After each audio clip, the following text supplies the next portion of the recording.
This is sponsored content. If you have never seen sponsored content on my channel before, the idea is... Hey, thanks for the donation. Paulusus. Appreciate it.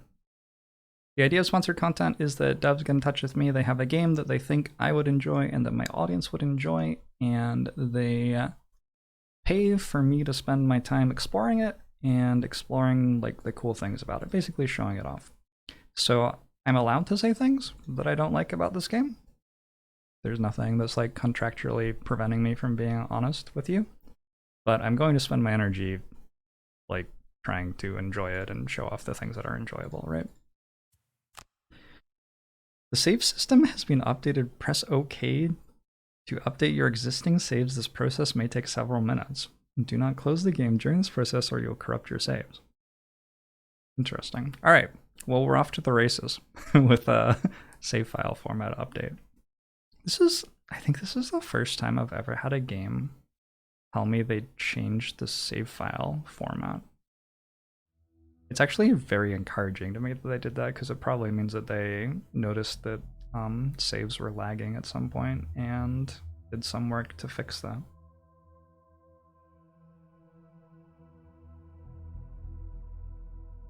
I played Gloomhaven before prior to this. Yeah, so it's been in early access for the last 2 years, and I have actually been sponsored to play it twice in that time.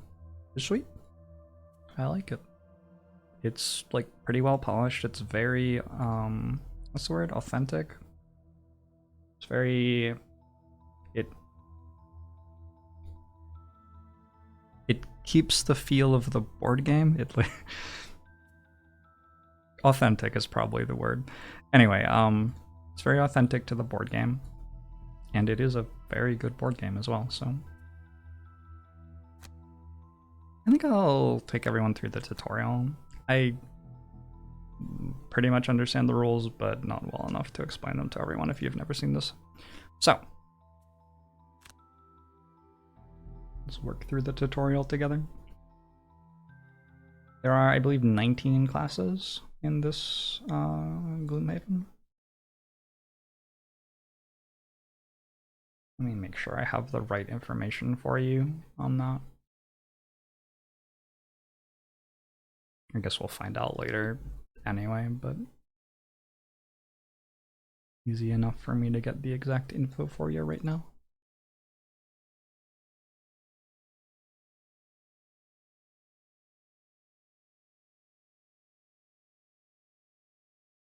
There are 17 playable one-of-a-kind mercenaries. Welcome, Guild Master. I'm the guild trainer, and I'm here to guide you through setting up your own mercenary guild. Let's start with you guiding the brute through this first tutorial. Camera controls are WASD, Q, E, and zoom and zoom. Easy. So we have a deck of ability cards, and one of the things that was tricky for me when I was first learning this game is that it doesn't show you them as cards, it shows you them as a list, but like this is a card. This is a trample card, and you can use it in 2 modes. You can use it to attack, and if you attack, it deals 3 and pierces 2, or you can use it to move. And it looks like when you move, you jump and you attack enemies as you move through them as well. This number here, well, the tutorial will teach us. I don't need to do that. The brute just has 3 cards at his disposal, as you can see highlighted on the left. Grab and Go, Trample, and Provoking Roar. Provoking Roar is grayed out to indicate that it is currently discarded. So now let's just select the 2 cards the brute has available. So we'll select Trample. See the question mark next to the brute's portrait at the top of the screen has changed into a number. This shows his initiative. So the 72 number is initiative. The number next to the first card you select determines the character's initiative for the round. The lower the number, the earlier in the round the character will act. Initiative can be, like, it can be good to go as fast as possible. It can actually be better to go slowly with some abilities too. Like you might have a party where one character sets up an attack and then the other character actually makes the big payoff attack, and you'll want that character to be going slower. I didn't change the category. You're right. Let me change it real quick. Thanks.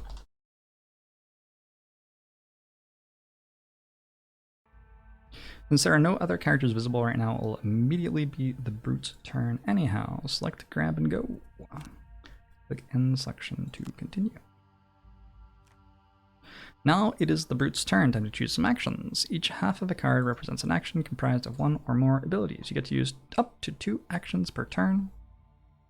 Is it up to, or do you have to use 2? I'm not sure. The tutorial says you get to use 2 actions per turn. And you can pick any of the 4 card halves on the left to use as your first action, but note that you must then use the opposite side of the card for your second. For example, here you can choose either the top half of trample and the bottom half of grab and go, or the bottom half of trample and the top half of grab and go. And there's a tendency, I would say, for the top half to be like, this is some cool effect, and the bottom half to be, this is some sort of type of movement. The movement can also have some cool effect. I don't know if that's like always true, but that's the tendency that I have as a somewhat beginner Gloomhaven player noticed. There's nothing for the Brute to do in this room, so you'll want to proceed through the door to see what lies beyond with a move ability. So we'll use Grab and Go's move. Sure.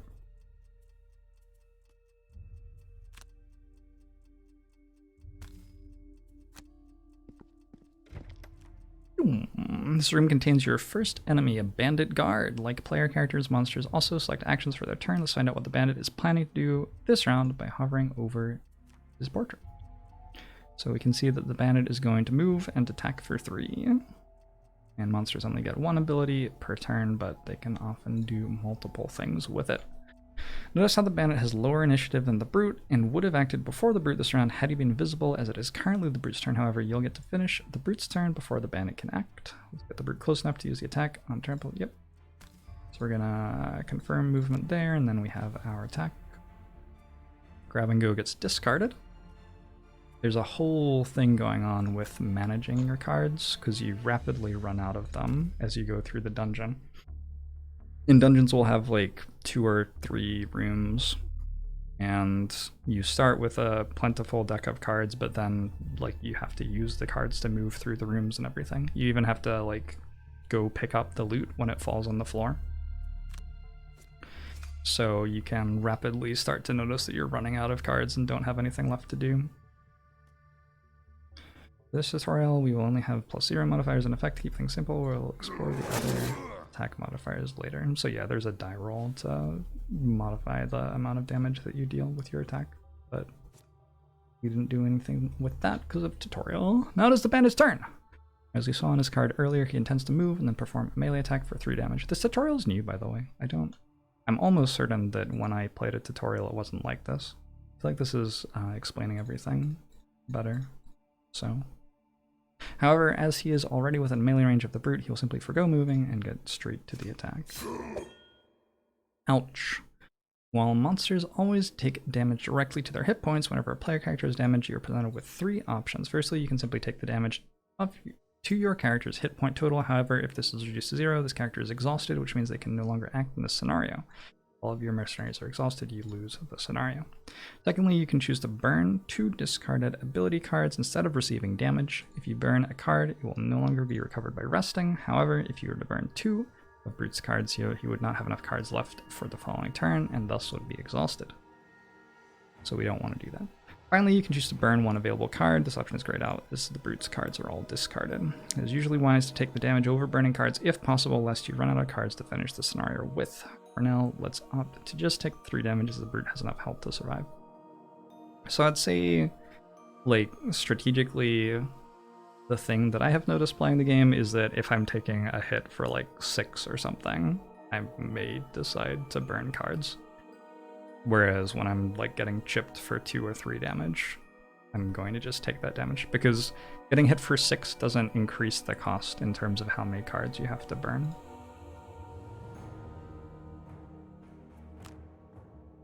The bandit's turn is now over, as he was the last character to act. It is the end of the round, and a new round begins. During ability card selection, if you have at least 2 discarded cards, you may perform a long or short rest to recover them. All of the Brute's ability cards are currently discarded, and as such, he will have to rest to continue. Short rest will burn one of your discarded cards at random, losing it for the rest of the scenario, but will recover all other discarded cards before continuing your turn as normal, so you can recover cards to use immediately in this very turn. Long rest takes up a whole turn and is used instead of selecting 2 ability cards, giving the character an initiative of 99. However, you not only get to choose which card to burn instead of it being random, but the character will perform a heal 2 action and refresh all item cards. We don't have any item cards yet, I don't believe, but at some point we could. Choosing the long rest here would be certain death if the bandit draws an attack card for the round, as the brute has neither health nor cards to spare, so let's choose to short rest. One interesting consequence of playing a game like this online is I don't actually understand how the AI works if you're playing the board game. Is it... Somebody in chat will know and be able to tell me. Is there a player who's in charge of the enemy pieces, or is it such that like they just have decks and you have rules for what they do when they draw different cards? Like a random card deck? Oh my god, so many Gloomhaven players in my chat right now.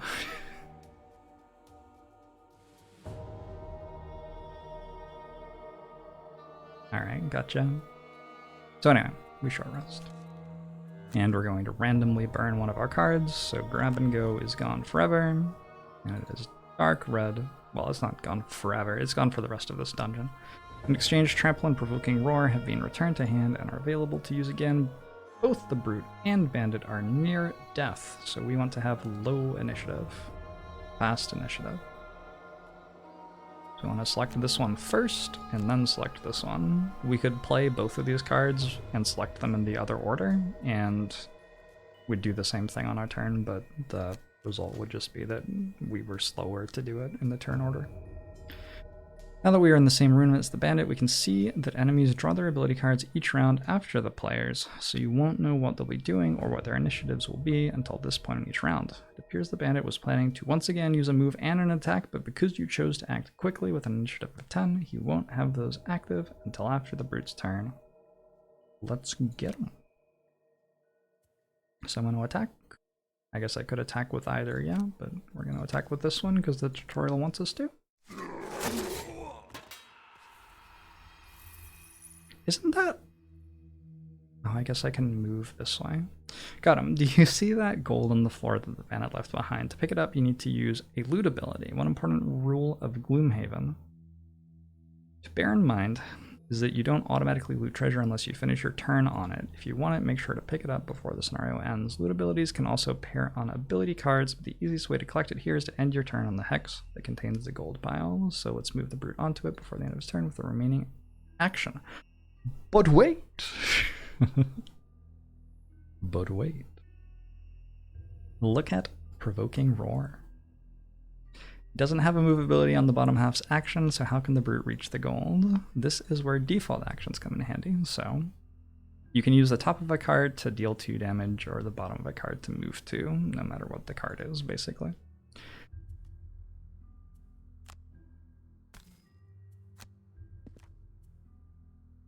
We can skip the remaining movement, end the turn, pick up our gold.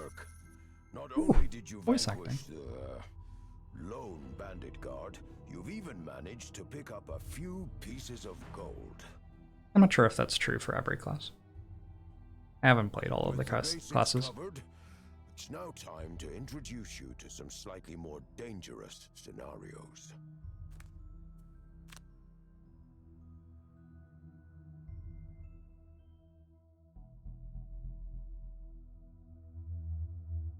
Alright, we have done the basic tutorial. Oh my gosh. Oh my gosh. Oh, we can just hang out and do the tutorials today. Alright, well you'll all be Gloomhaven experts by the end.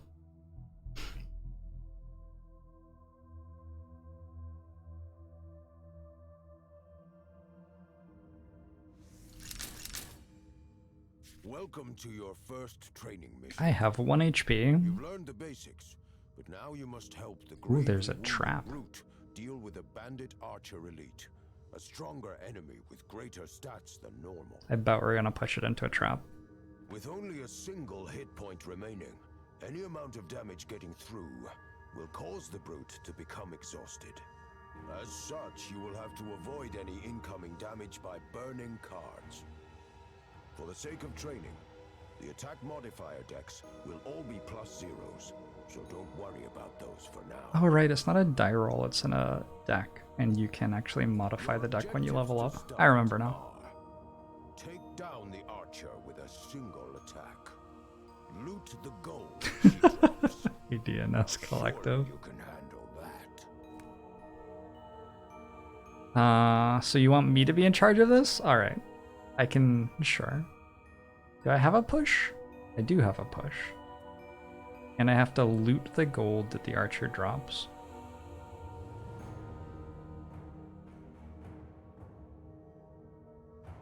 Interesting. Well, shield bash to stun seems really good. Also, with spare dagger, I can just deal extra. I'll just do that. Oh, okay. This was... Oh no!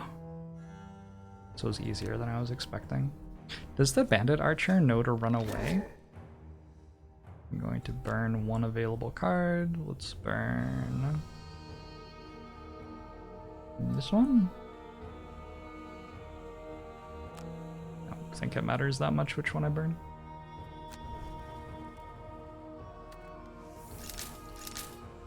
Oh, you're putting the traps down. I see.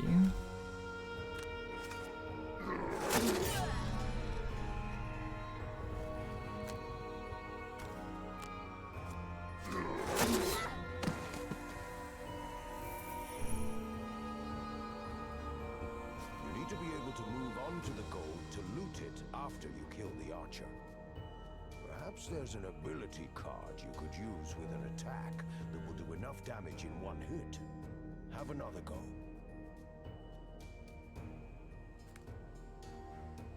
Oh. Wait. You want it? Wait. I did it wrong? Because the mission ended when it was dead? Oh shit. Alright. I did it wrong.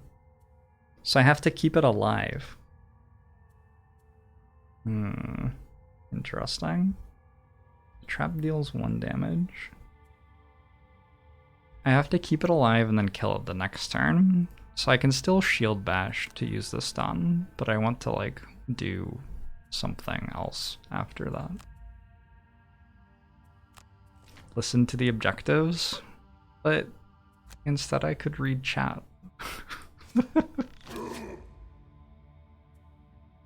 Burn an available card. Wait, overwhelming assault deals 6? Oh, I should have read all of my cards. Was I meant to... Oh, kill the archer in a single attack. Okay, yeah, alright. Yeah, okay, it's fine. We'll get it next time. I'm going to run into the trap.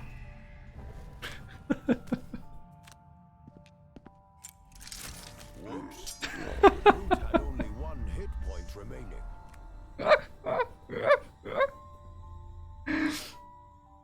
Well, that's because I was exhausted from only having 1 card for the next turn.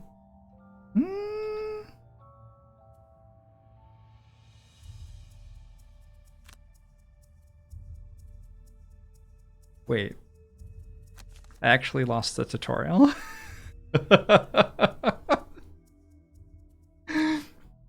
But couldn't I have short rested or long rested on the next turn?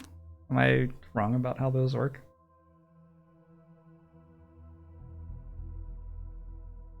I was expecting it to let me start the tutorial again, obviously. Welcome to your first training with your...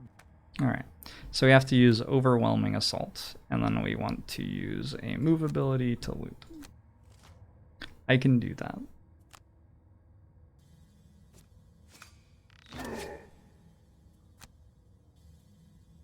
It's important to test everything as a game designer. This is why QA work is hard. Because, like, you might sensibly assume that no one would ever do that, and as such never test it. But somebody might do it. Actions like overwhelming assault's top half, with the flaming card icon in the corner, cause the card to be burned once used, meaning you can't use it again in this scenario. All right.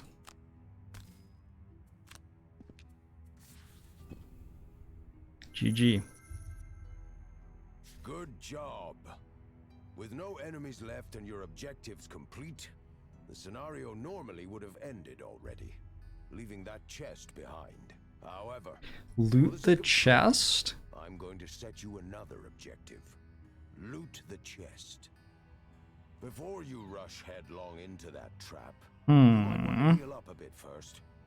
I'd suggest taking Oh, hand feeding it to me. let you heal too and recover enough discarded cards, allowing you to withstand the 2 damage from the trap and reach the chest. That's a good idea, because if you didn't tell me that, I would probably have run into the trap and died again.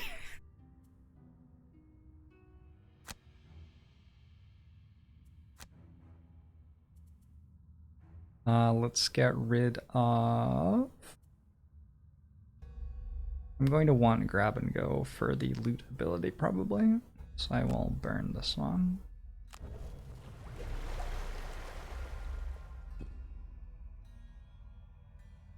Move onto the trap and take the damage.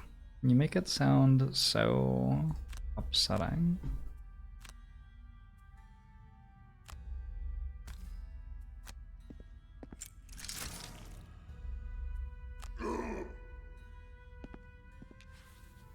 I like my outfit.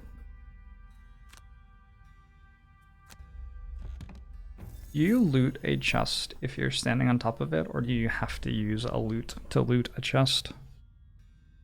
You know, because you like pick up a pile of gold if you're standing on top of it and end your turn, right? I don't know if chests are the same way. There are 17 different unique characters. Either works. Gotcha.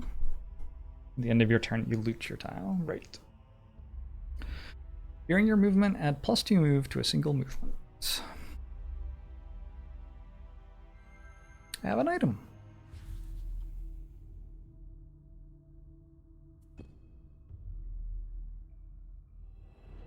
Oh, those boots of striding will come in handy next time you need a little extra mobility. Right, on to the next part of your training. Why is it 80 degrees in this room? I'm gonna open the window.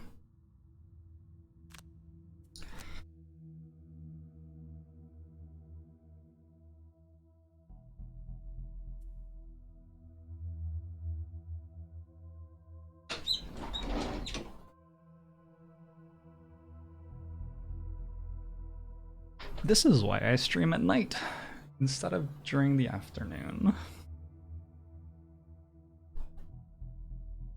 A lot of people are asking about the campaign and about the characters, so before I return to failing at the tutorials, let me just show you.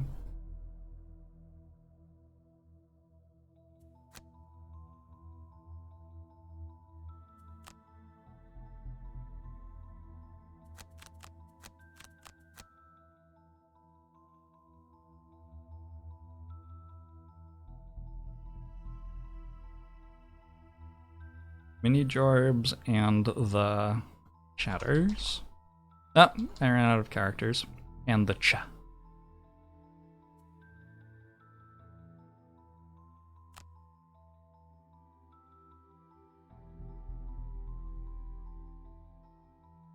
Did I really not get the check mark? I think I did. I think I got the check mark for tutorial 2. Welcome to the harsh lands of Gloomhaven, recruit. You think you have what it takes to become a mercenary out there on the edge of the world? We are paid to venture into the darkest forests of the region and to step into ancient crypts with the unmistakable stench of death and rotting flesh. I would like this voice actor to narrate my life. For yourself. Be ready to face cutthroats, undead, fearsome tribes, and dreadful demons from other realms. I liked the demons outfit too. Without knowing how to crack a few skulls, did you?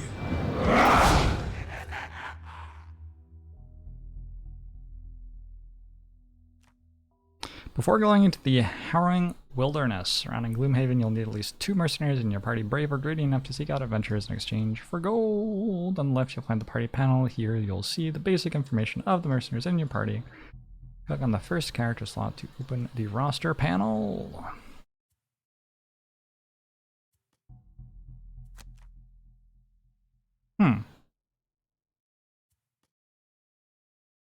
These are the only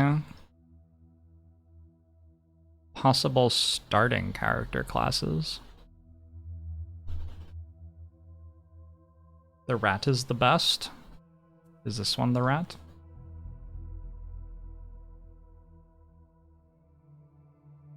Good choice. Now remember, looks aren't everything. That's cold.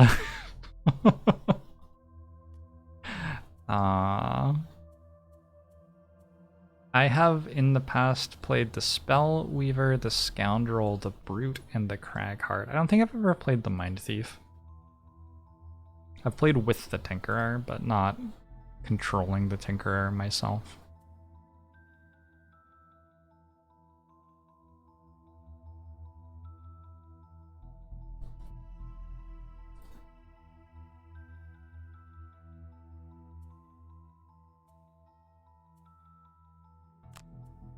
Cragheart.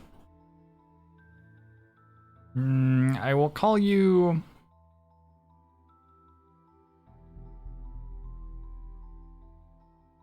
Theo. A personal quest is the mercenary's sole reason for adventuring. Once the objective is complete, the merc will retire. Beware, when mercenaries retire, they will no longer be a playable character.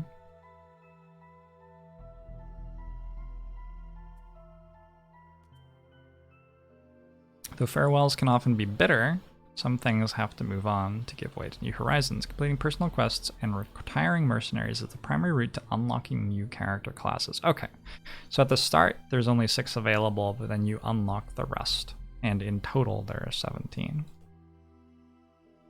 1 of 2 personal quests. So our 2 personal quests that we can choose are Battle Legend, 15 perk points from completed battle goals, or 4 enhancements, requires access to the Enchantress, which I don't think we have yet. I mean, I just started the thing.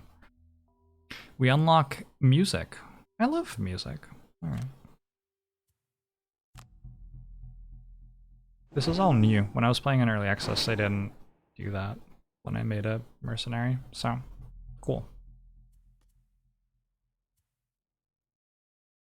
You can't have more than 1 merc of the same character class in the party at the same time, so be sure to create a different one.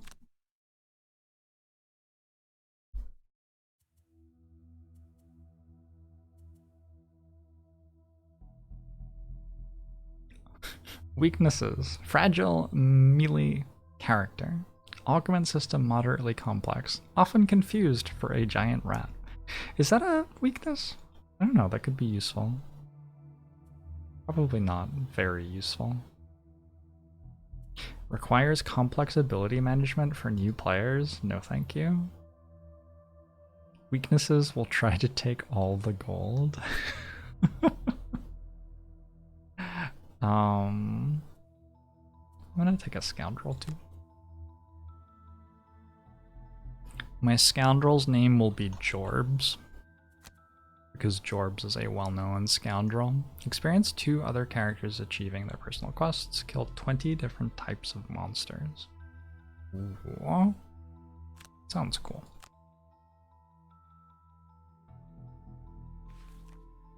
Does Jorbs typically take all the gold? At times. Time to do some adventuring. If you're confident with your current party, click on the center of the screen to close the party roster panel and head back to the world map. Before heading out on your first quest, you should gear up.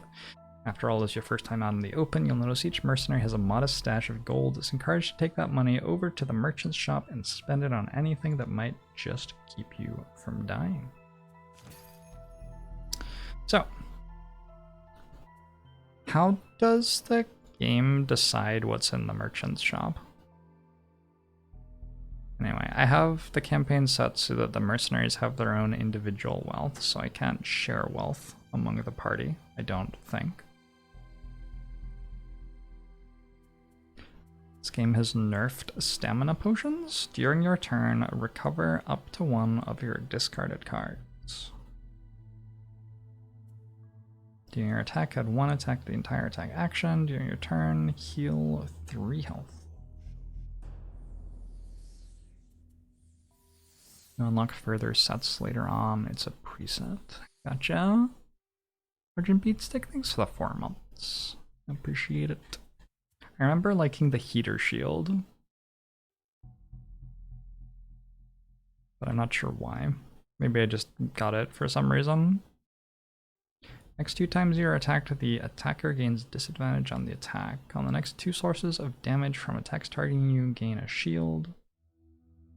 But you add a -1 attack modifier to your deck. During your turn, gain invisible. When attacked, consider any ×2 attack modifier card the enemy draws to be a +0 instead. Make it so you don't get crit. Being your attack, gain advantage on the entire attack. I like not getting crit.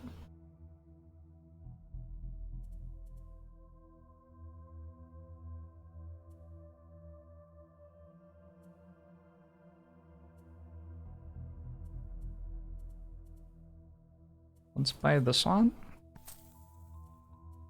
And some boots of striding.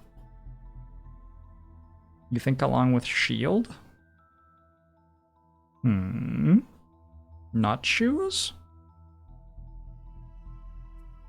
I've only played Gloomhaven on PC.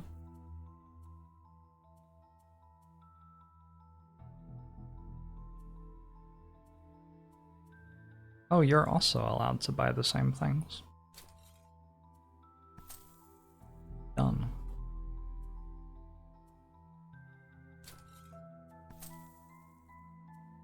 And we will presumably have to equip these things.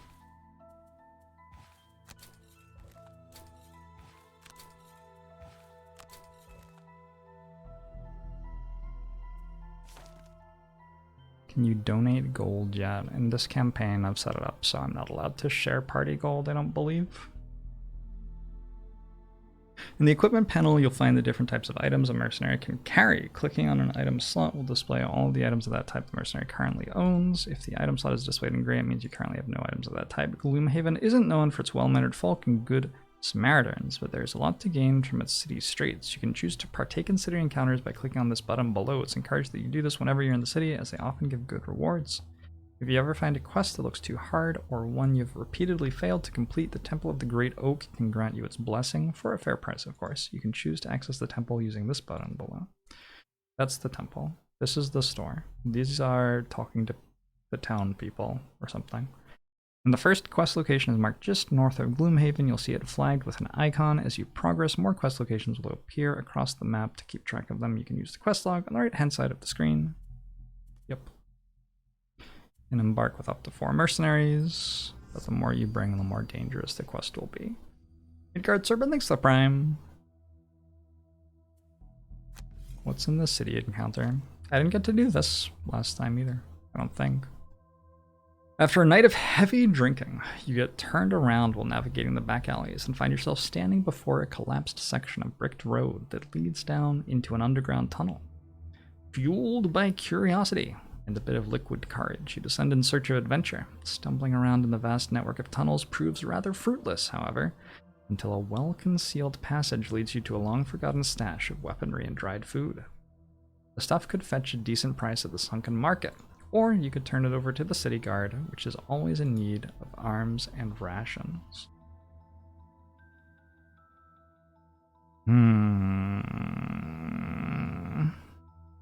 I feel like if I get the city guard to be friends with me, they might give me, like, swords. Don't. I have no idea. I'm going to donate. I got +1 prosperity! Increasing Gloomhaven wealth will unlock new items in the merchant's shop and will allow you to create new characters of a level equal or lower to the current Gloomhaven wealth. Gotcha. So we're leveling up our city. Do I see here... Oh, look at that.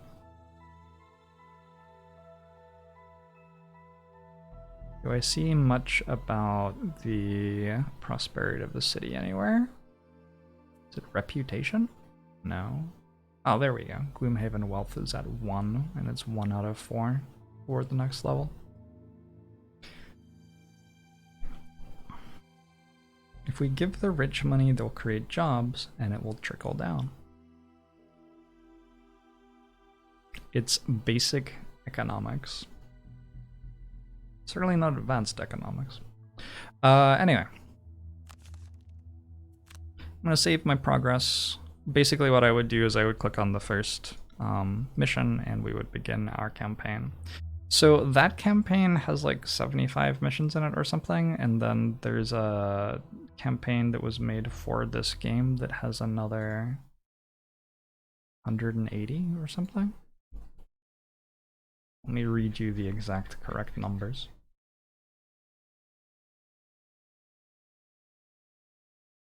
Or somebody in chat will tell me that I'm wrong. There's a Guildmaster campaign with over 160 missions with completely new storylines for the mercenaries. Or there's the original board game campaign, a faithful adaptation of the board game campaign with 95 story and event missions promised at the start of the early access in July 2019. Which, I mean, I think that's all there now. I'm not sure why they phrased it that way. But I chose not the Guildmaster thing. Oh, they didn't give me the check mark for grab and go. How dare they? Well, we beat that. Let's take down a bandit. The city map reminds me of Deepwater? You've learned about the basic attack and move abilities, but this time we're going to use some abilities with additional effects. What's the town in Princes of the Apocalypse? Like down the river? There's a big town. Waterdeep? No. I don't remember what it's called. It is Waterdeep? I got it right. It reminds me of Waterdeep.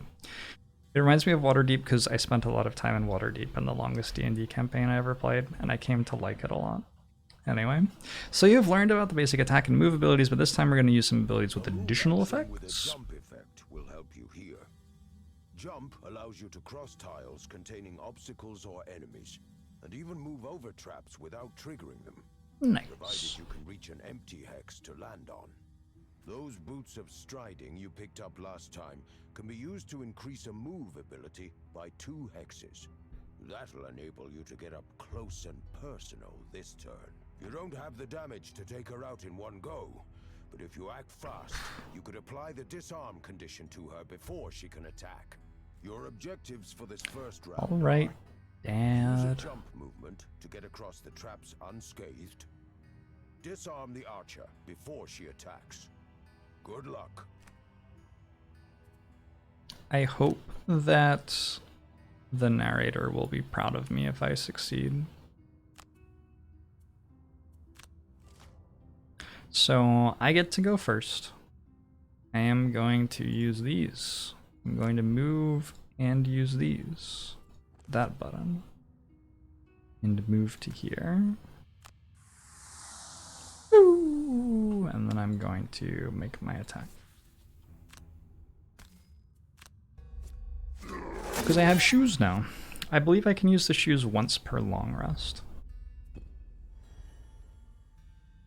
You did it. Not only did you get a decent hit in with provoking roar, but thanks to the disarm condition you applied, the archer couldn't attack for the turn. I'm so good at this game. She's low on health now, so you should be able to finish her off. Your objectives this turn are: kill the archer, jump over the traps, and loot the chest. I want you to achieve both this round. I'll see what I can do. So I'm gonna have to short rest.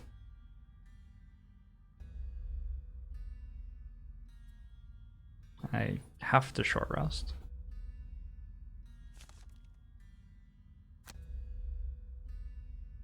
So it is fine to lose this, I believe. And then I'm going to roar again to kill, and then leap to the chest.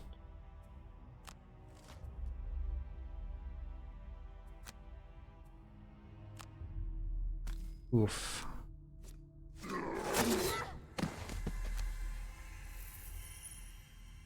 And we are going to choose to believe that the chest has better stuff in it than that gold. First try. How does he do it?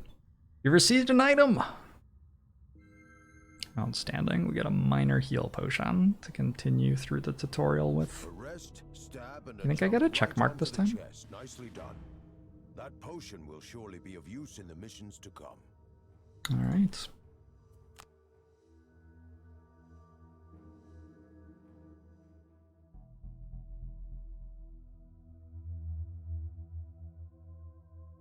It's all about knowing where you stand and finding the best spot in the dungeon.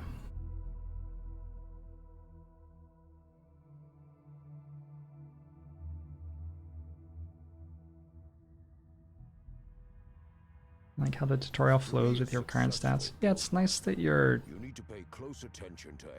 playing a character and it's continuous. It's like a mini campaign or something. One simple objective for you this time. Don't get attacked. You'll have to start over if an enemy manages to land a hit. Oh yeah, You'll need very to escape simple. this room by opening the door in front of the brute. But remember that enemies in the next room will also get to act this round. My advice? Act quickly, looking carefully at what actions the enemies are going to take. I've set it up so that you should be able to find a safe place to stand, out of reach from all enemies. Let's see if you can survive. We went from proud dad to, would you like to play a game?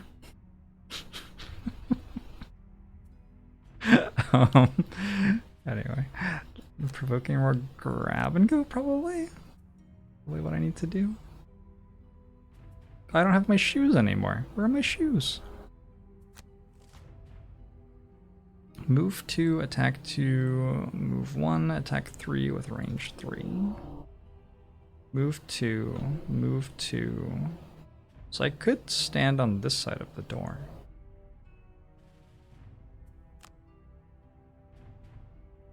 Don't get attacked for 2 rounds. No, I would have to stand right here.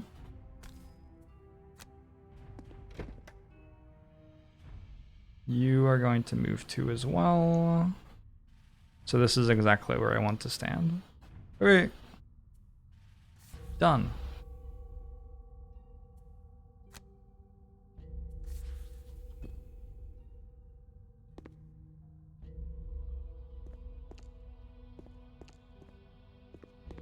It's a game for people whose favorite part of RPGs is the combat.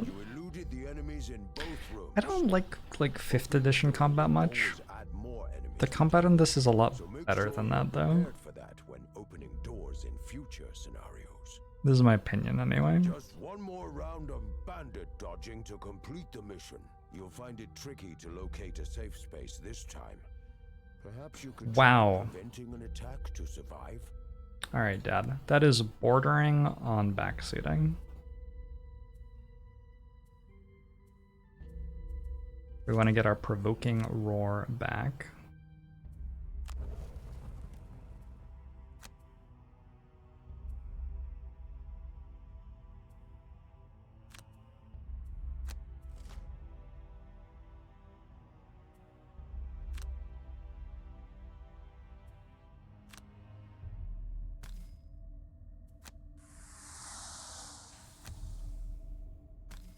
So we have disarmed our adjacent enemy, and everybody else is too far away. Oh, and I created an air element. This element is available to use for the rest of this round, and the whole of the next round once used is unavailable. So there are characters who interact with that to cast spells and stuff.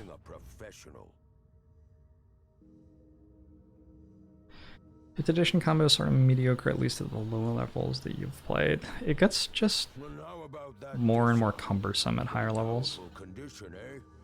That and a nice low initiative of 10 makes provoking roar a really nifty ability for getting out of nasty scrapes. I agree, Dad. I've decided that this is my dad. One more test, and then I think you'll be ready to start exploring the world and recruiting mercenaries to our guild. Excellent.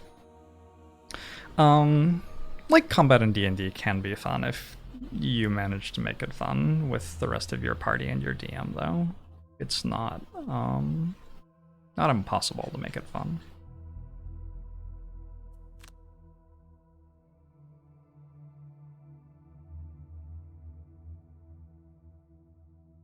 We usually don't roll initiative in combat in D&D anymore. Like our DM just sort of loosely keeps track of it in his head. Characters have always drawn a +0 And we do our things, meaning their and it's sweet. attacks have always dealt the exact damage value specified on the cards. This is not normally the case. Okay. In real scenarios, for each attack, the character will draw an attack modifier which influences the damage dealt.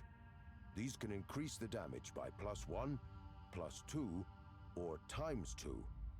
Decrease by -1, -2, or ×0, or leave the value unaffected. Yeah, Belbay, it's just released today. 0. You can see the contents of a character's modifier deck by hovering over any character. Note that unlike player characters, all monsters share a single attack modifier deck. For this training scenario, these archers have just 2 attack modifiers. All monsters have the same. And ×0. We want them to draw the ×0 to deal no damage, and we're going to give them disadvantage to ensure that. Ranged attacks have disadvantage when their target is on an adjacent hex. Okay. This forces the attacker to draw 2 modifier cards instead of just 1, and the worst result is selected. As these archers only have 2 modifiers remaining, if they attack with disadvantage, they will draw both, but be forced to choose the ×0 over the ×2 as the worst result, dealing no damage. There's a purple flashing symbol. Purple symbol next to the health bar. You can only disadvantage one archer. Yep. So kill the other with a ranged attack. With a ranged attack. As the brute's attack modifier deck is full of +1s for this mission. So how do I see your attack modifier deck? Oh, I see. And how do I see my attack modifier deck? I have 3 +1s. Cool. So I want to use Spare Dagger and chuck it at the archer, who I'm not standing next to, and I want to move. Also, this gives experience, yeah? We haven't talked about experience yet, but that one that's in like a sun shape on this card is experience, and every time that I use that mode of the card, I gain experience on the character. I am a sucker for games where you can maximize experience. It's actually sort of a problem. I'm going to move. I guess they're both the same distance from the chest, so it doesn't matter which one I choose.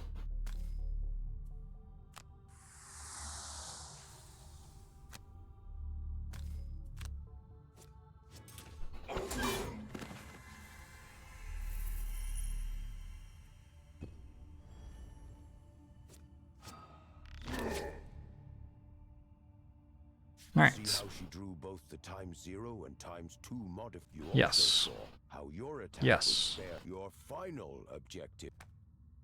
So now I still have a +1 in my attack modifiers, but the archer has drawn a new deck of attack modifiers. So there are 2 zeros, a +1, a 0, well, a ×0, and ×2. That said, we're just going to kill you, I think. I'm going to take Spare Dagger and grab and go. Do I get disadvantage on Spare Dagger if I use it now? Because it's a ranged attack? Rule check, chat. Any chatters in chat? I don't need to. I do? Okay, makes sense. But I had 2 more +1s in my modifier deck anyway, so the tutorial set me up so it wouldn't be a problem. When damaged by an attack, gain shield 1 for the attack. A shielded character reduces all... Well, I can't read what that says, but sure. Nice. Rhubarb is my backseat word. Or something to the 5 gifted subs. You've finished your basic training missions. Time to introduce you to the other mercs and get you exploring. Oh, my neck is itchy. I think my skin reacts to pollen and stuff, and so when I opened the window, we have trees dropping leaves and stuff here. Oh yeah, the check is there. You just can't really see it. I thought people were like joking about it, but no, it's actually true. Okay, anyway. I am Brute!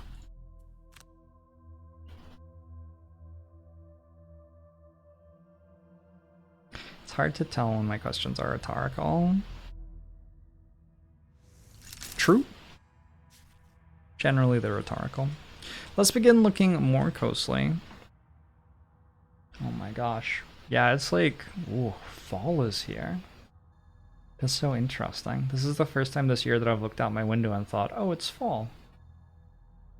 I live near a park with lots of trees, and the trees are swaying in the wind and the leaves are falling off them. You know what that means? You know what that means? More leaf blowers. God. Ugh. I think I had a headache regardless of the leaf blower this morning, but I was in such a bad mood at the start of the stream because of both having a headache and the fact that I had been waiting for about an hour for people to like go away with their leaf blowers so I could actually start the stream. It was not great. Also discounted Halloween candy, sure. But that's like, I mean, that's another 2 weeks away. Let's begin looking more closely at what each individual character can do. Awesome. I like this. Nice. I haven't gotten to do this before, so this seems good. In this scenario, Brute has 2 level 1 living bones elites to deal with, which means their stats will be greater than their level 0 counterparts. Monster stats are combined with a base ability card drawn for the monster class's turn, resulting in the cards you see when the monster's cards for the round are revealed. So expect them to move a bit further and attack a bit harder, especially as they are elites. Yeah, so like they get +1 on their move and attack or whatever. They also both have an innate shield 1 effect. Each point of shield prevents 1 damage from incoming attacks. I'm pretty sure I have piercing attacks though. Yes, that's what the tutorial points out. I have it on good authority that these living bones are going to attack more than once each this turn. If you are low on cards and won't be able to afford to burn any cards, you are low on cards and won't be able to afford to burn any cards, so surviving here will require some shielding of your own. By the way, while these enemy shields are an innate persistent effect, normally active bonuses granting abilities such as shield are accompanied by a round or persistent duration icon. I have to kill living bones using an attack with Pierce, apply some shield of my own, and use a minor healing potion. Okay, so this is enough damage to kill one of them. It would also stun. Oh, but I need to shield with this. This is the one that I use to deal damage. And I use this to shield. So that's the cards I'm going to use. I go before them. They are going to... Okay, so let's read what this is. Each of them has 6 health, 4 movement, 2 attacks. Is that what that means? Or does it mean that they attack 4 too? I'm not sure. I have not played this on paper. No.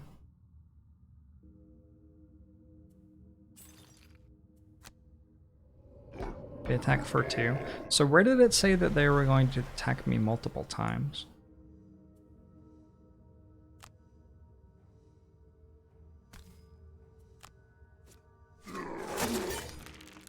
What was my... Oh, my attack modifiers are all 0s. Theirs are Okay, they actually have an attack modifier deck over there. I can see how many attacks they have on the top of my screen. Which number? Innate target 3. Whoa, whoa, whoa, that says they're attacking 3 times?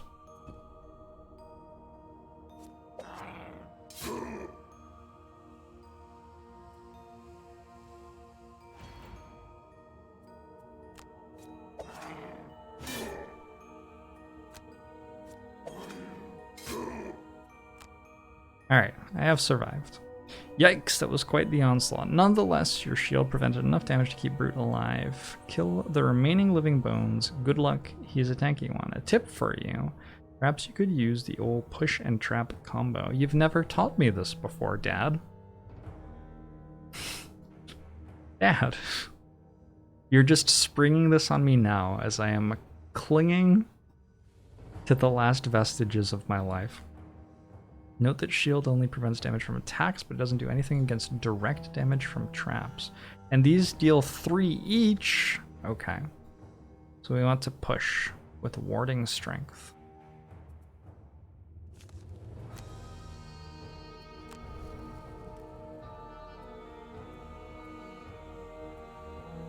And I would also like to move on top of the gold, I guess.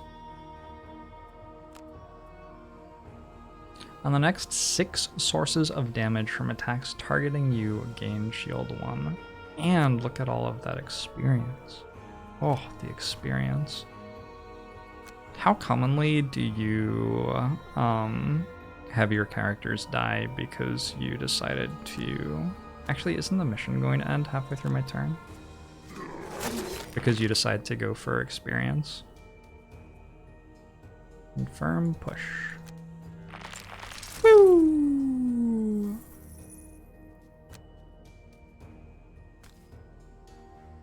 Is there a chest?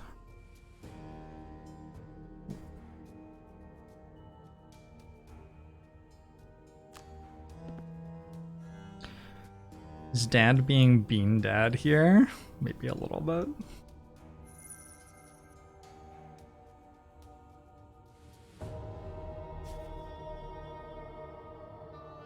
Saved the Brute yet again. I hear he's decided that adventuring alone is not working out for him, so he's agreed to be the first mercenary in your guild. Let's get out of this dusty crypt and see who else we can recruit. Yeah, I had never seen a chest before that experience tutorial mission that just showed me a chest, and then like another one happened again. Now we learned about the scoundrel. Are these lines not voice acted like the previous ones? Seems that some of it has voice acting and some of it doesn't. That is what I have noticed so far.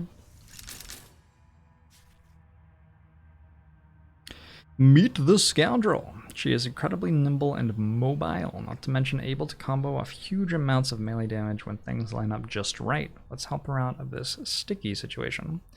Firstly, you need to kill 3 archers this round before they attack. Dad. Dad. Why did you put us in this situation, Dad? You'll certainly need something that can hit more than 1 target at a time. Alright, throwing knives? This has 2 targets. And there's a pull onto this which deals 3. With smoke bomb. And it has range as well. Alright, so there you go. Done. Simple enough.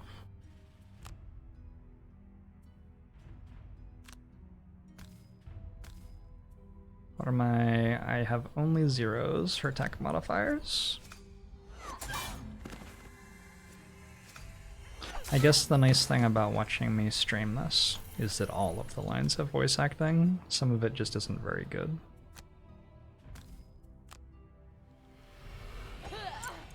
Oof, I liked that pull.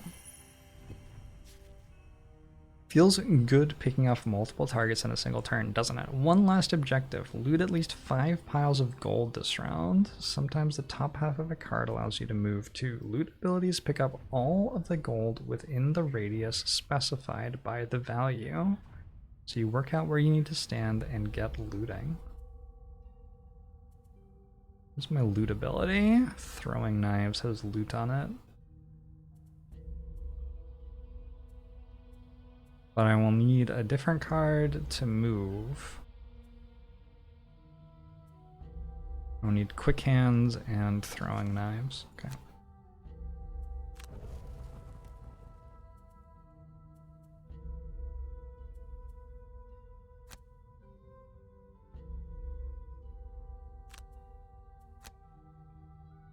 Quick hands is going to move to here. And throwing knives is going to loot. Oh. Oh. Oh. Oh. I'm so rich.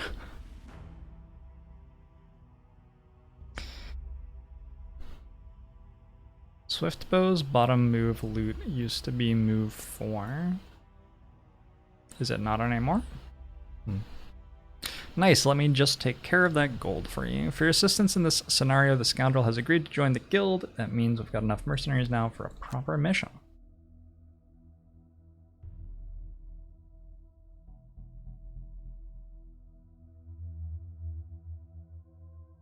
That would be great when you're like setting up for a dungeon and you're going around the group doing your like introductions for the first time, explaining your roles in the party. Like, yeah, I'm the tank. I will stand in front of the archers and let them shoot me repeatedly. And then you get to like the skinny, not very trustworthy looking rogue character, and they're like, yeah, I'm going to pick up all the gold. Spell Eavers are a powerful race. I think these are spell weavers. I think that's a typo. Maybe I'm wrong.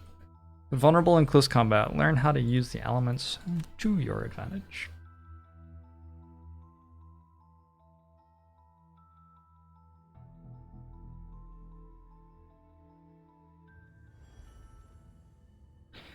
You defeat the enemies. I will take the gold. Meet the Spell Weaver, a powerful but fragile magic wielder who can harness the natural elements of the world. Good thing we found her when we did. That's a lot of bandits. Dad, this is getting ridiculous. To get her out of this mess, you'll need to harness the power of the elements infused in the battlefield. The elemental infusions display can be seen on the right of the screen, indicating which magical elements are available for consuming. In this scenario, the ice element is already infused, but elements are normally infused for 2 rounds through using actions with elemental symbols on them, available for consumption after the turn in which they are infused. So I think we've seen that before. We had our brute create an air element thing in the mission where we were trying to escape the like 5 bandits. Apparently if we were a Spellweaver, we could have just killed them all with 2 health. This round you must consume the ice element to augment Freezing Nova's attack, killing as many bandits as you can. Survive the round by using a jump move to get out of reach. Okay.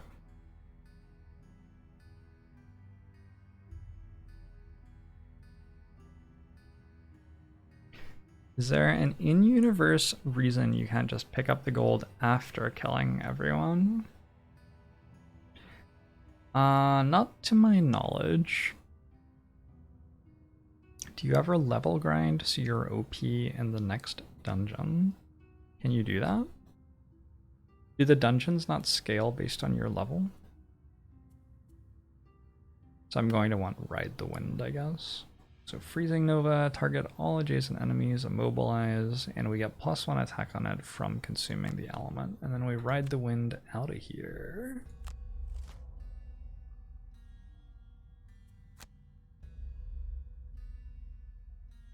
So,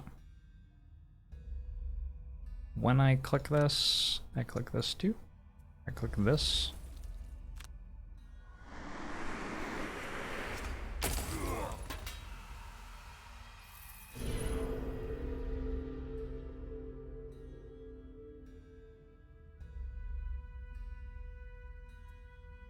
And I've immobilized them.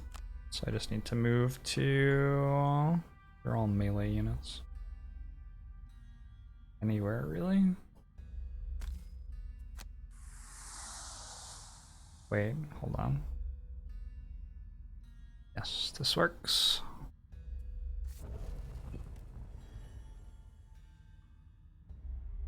Round 2. By consuming the ice element, Freezing Nova dealt 3 base damage instead of 2, knocking out 3 bandits, plus applying immobilized conditions so the bandits couldn't chase after you is pretty darn powerful.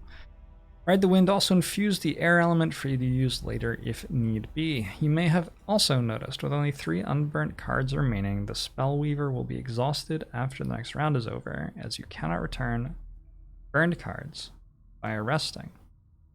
Fortunately, the Spellweaver has a very powerful trick up her sleeve. Many of her powerful cards may burn after usage, but the top half of Reviving Ether allows her to return all of her burned cards to her hand. Getting the timing right on this one-time recovery per scenario of all burned cards is key to using Spellweaver well. It's up to you now. Kill the remaining bandit cards. Reviving Ether will recover all of your burned cards so you can finish these bandits off at your leisure.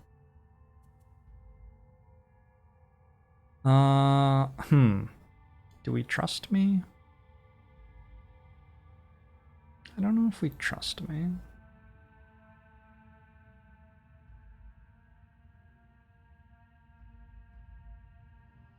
What are your modifiers? Full modifier deck. You have 2 attacks. Or you have 2, you attack for 2? Okay, I still don't understand this. Someone in chat explain this to me, please. Rhubarb. How do I tell how many times they will attack, and how do I tell how much they will attack for? They draw a card from their deck, and the card in their deck has a number of attacks and a base damage amount, and then you add this attack number to it? Is that what's going on? So it's the card that is drawn from the deck that decides how many times they attack? The card has a modifier. Okay. So as of right now, that's not a thing that is knowable to me, although if I understood what was in their deck, I could know the chances. They attack for the amount that is written on the card, plus their modifier, yeah.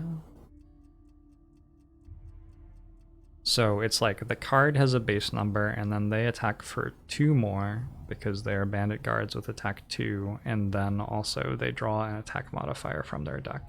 So I could get attacked for 6, even if the card had 1 on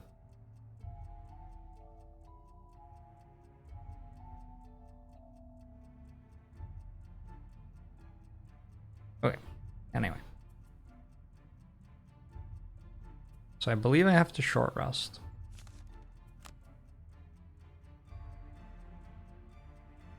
I believe I have to redraw. The tutorial didn't even teach me how to do that. I worked that out by myself. I'll have you know. They're going to move to attack for 2, I believe 1 time, and strengthen themselves. But I'm going to shoot you, and I am going to recover all of my burned cards. Strengthen gives them advantage. Okay.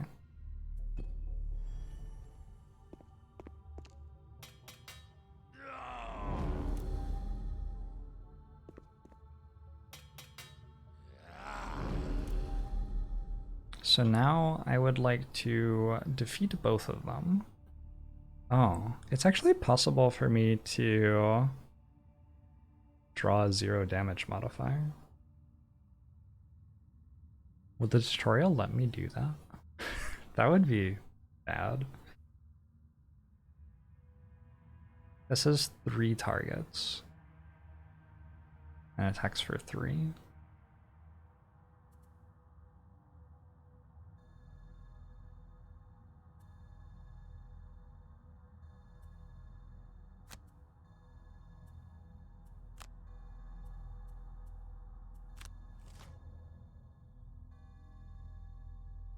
And it's initiative 69. What a great card.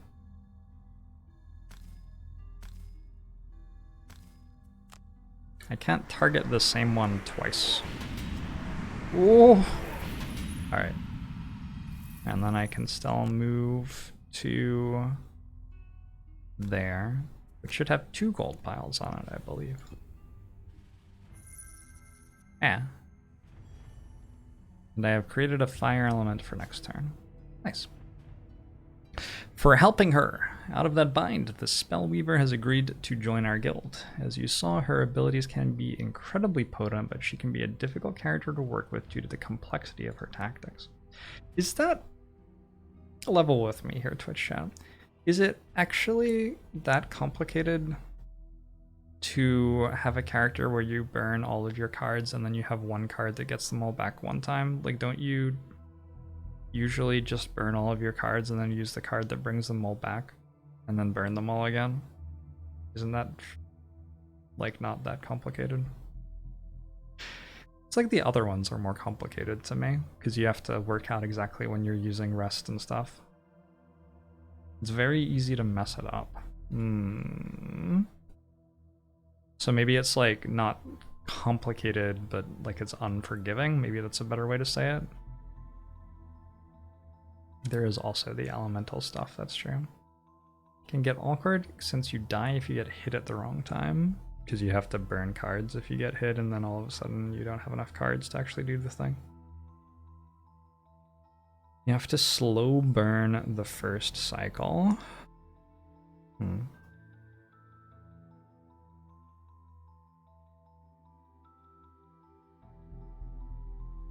You will exhaust a couple of times from running out of cards. If you exhaust on a mission, but the rest of the party completes the mission, is there any like actual punishment for having exhausted? Gloomhaven seems like a less complicated version of something. Gloomhaven is... I guess I haven't like played every board game or anything, but I would say that Gloomhaven is... I think Gloomhaven in my mind is the most complex of the popular board games. I don't know if that's a fair assessment. Like, it's not as complex as the super complex stuff, but in terms of board games that have a lot of popular appeal, I think Gloomhaven is the most complex that I know of. Terror Incognita. Thanks very much for the 17 months. I appreciate it. Alright, let's check out Tinkerer. Spirit Island is more complex. Interesting. I have friends who really like Spirit Island. I haven't played it yet though. Complexity is a nebulous term in board gaming. That's probably true. Meet the Tinkerer. He's a great support character to have on a team, but can also take on multiple enemies in a pinch. Looking at all those skeletons, I'd say this counts as one. Yes, Dad. Dad, you have never not put me in a pinch. You have never a single time been like, here you go, son. Here is a comfortable house with a chest in it that you could open, and I will teach you how to open it. We never spent time like that, Dad. You just put me in dungeons surrounded by bandits over and over again. And now you wonder why our relationship is strained. Currently he is wounded. Of course he is!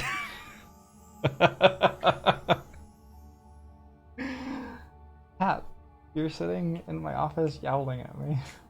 Please don't do that. Currently he is wounded and will take 1 damage at the start of his turn, so you ought to heal him as soon as possible with that minor health potion. Looking at where the enemies in this room are, I'd advise you to go as late as possible in this round. Sometimes it's better to go slow and let the enemies come to you so you aren't at risk of being attacked. Then you can use one of the Tinker's famous area of effect attacks to deal some serious damage to multiple enemies at once. You can recognize such abilities with their hex-shaped patterns on the ability card, showing you the shape of the area it will target. So I want to go slow and then ink bomb.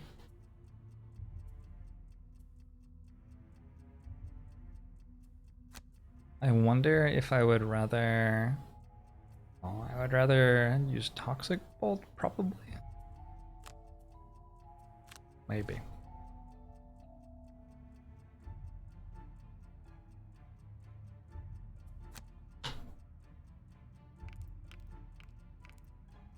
Oh, gotcha.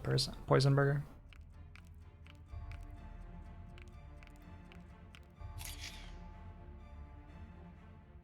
So I'm going to receive a damage. I'm going to use my health potion.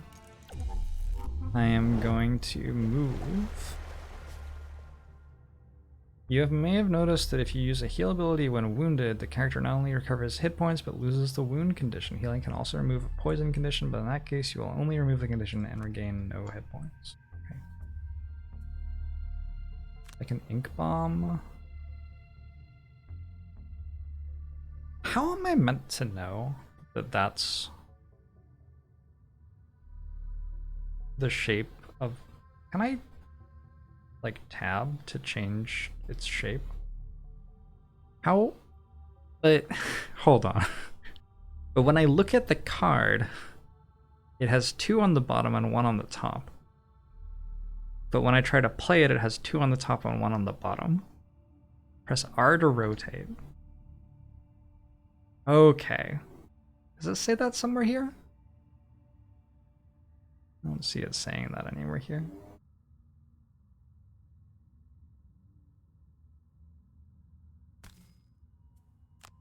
That is good to know.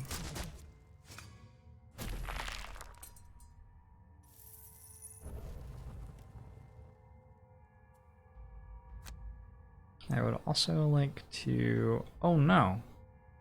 It only has range 2.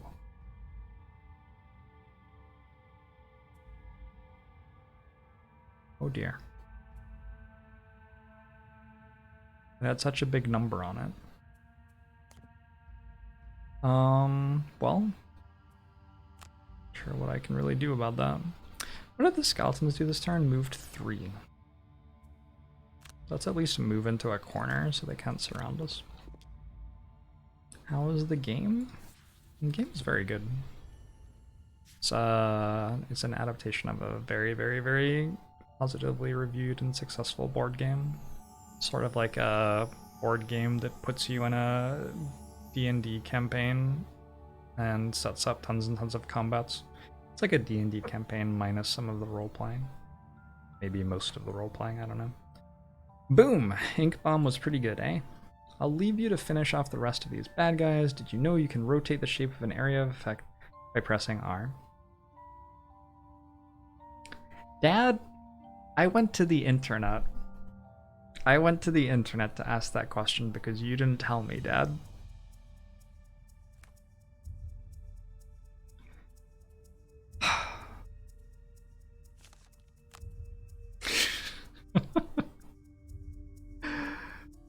Alright.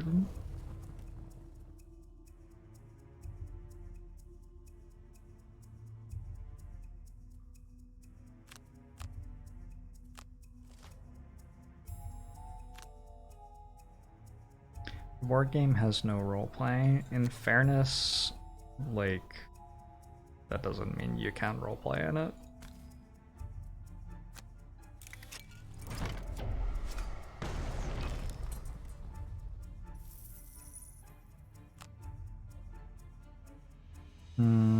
Doesn't matter which one I go to, they all have one loot box on them.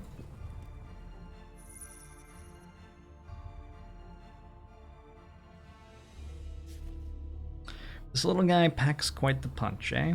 Let's sign him up and look for some paid jobs for the guild to take on.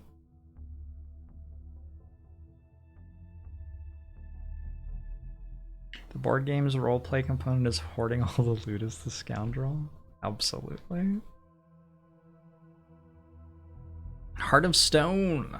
4 living bones surround the crag heart and the clock is ticking. You defeat them all in time.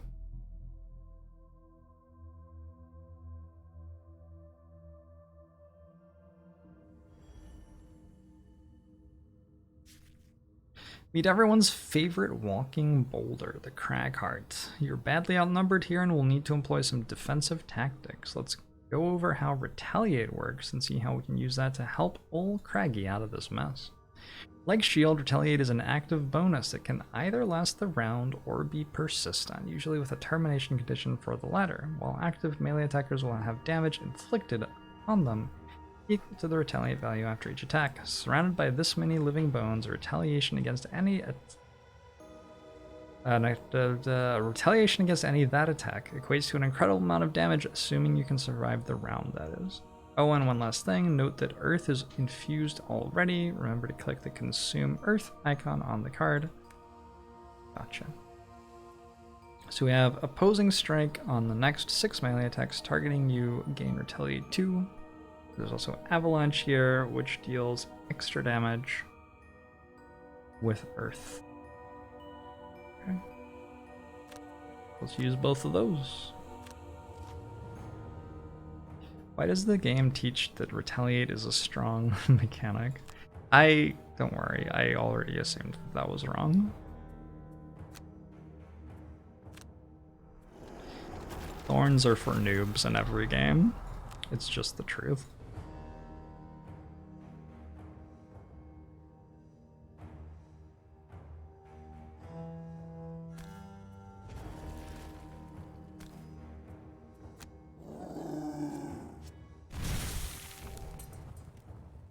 Kill 4 living bones this round? Wait.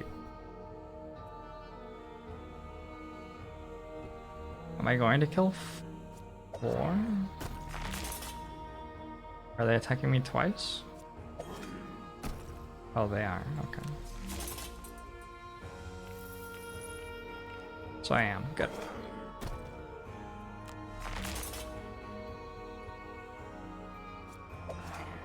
Wasn't Thorns in Diablo 2 pretty strong? No. There was never like a real late game build with Thorns.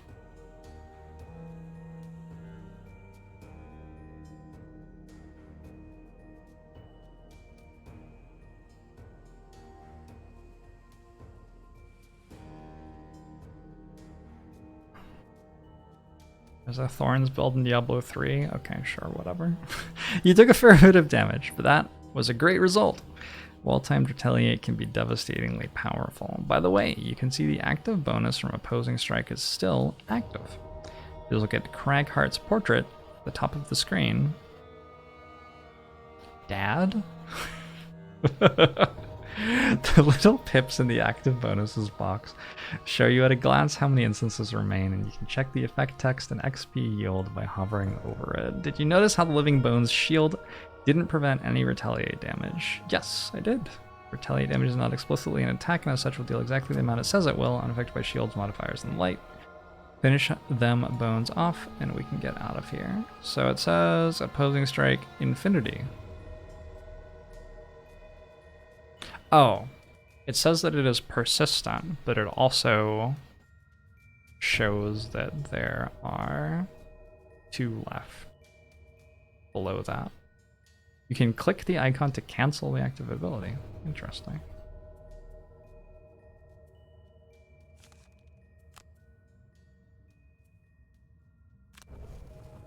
Oh, I have so many choices. I would like to use the AoE thing again. Wait, what is this?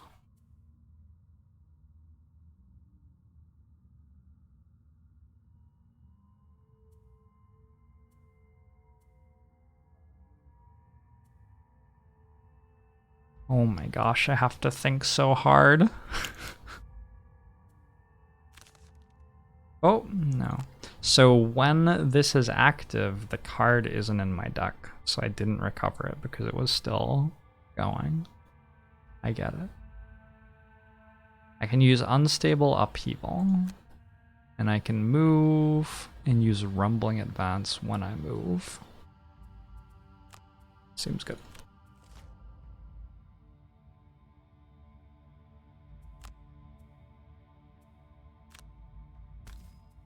I deal 1 damage to these skeletons and any allies that are near me.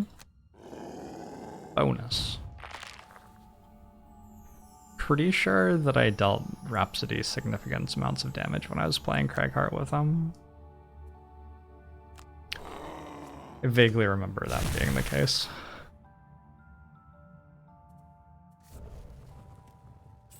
Might as well drink this. There's like no reason not to. Maybe there's no reason to do it either.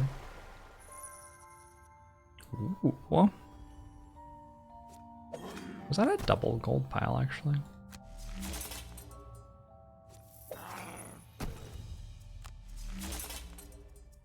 GG. Well done. That looked like an unmanageable situation at first. Did it? I had 10 health that time. Usually I get dropped into those with 2 health. But as you saw, if you play your cards right, you can navigate even the trickiest situations. I felt like I had it under control the entire way. Thanks, Dad. I haven't shown this off this stream yet, but they sent me a loot box. Presumably I have to end turn over it to open it. Along with this sponsorship. That says Gloomhaven on it. And my favorite thing here is they sent me like a poster type thing with signatures of all the team and stuff. But my favorite thing is they sent me a seal with a skull on it. And they sent me some envelopes and 2 candles. So I can now become like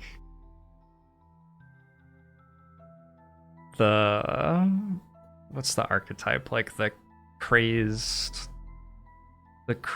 author of the madness or whatever. Like the ancestor in Darkest Dungeon, or what are the? There are tons of good examples of this sort of character. Like Saruman in Lord of the Rings, basically. I feel like that's the angle that they're trying to set up for me.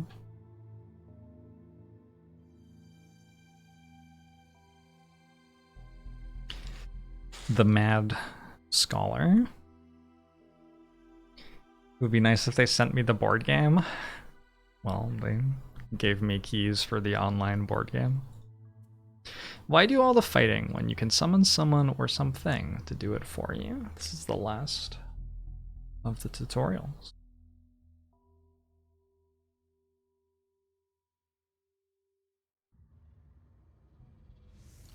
I'm actually really enjoying these tutorials. I very rarely enjoy tutorials.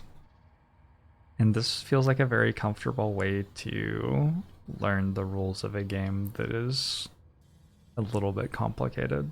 And I'm actually quite liking them, so I don't know. Meet the final member of your starting roster, the Mind Thief. What she may lack in physical prowess is made up for in her ability to control the actions of enemies and summon allies to the battlefield. Summons autonomously act directly before the turn of their summoner, always performing a move X, attack Y action where X and Y are the respective base stats. As the Mind Thief was out hunting demons, you are about to face a more serious enemy, the Night Demon. These harrowing creatures have an inherent ability to give disadvantage to all attacks targeting them, making them often tricky to deal with. Perhaps you can try taking them down with a non-attack source of direct damage.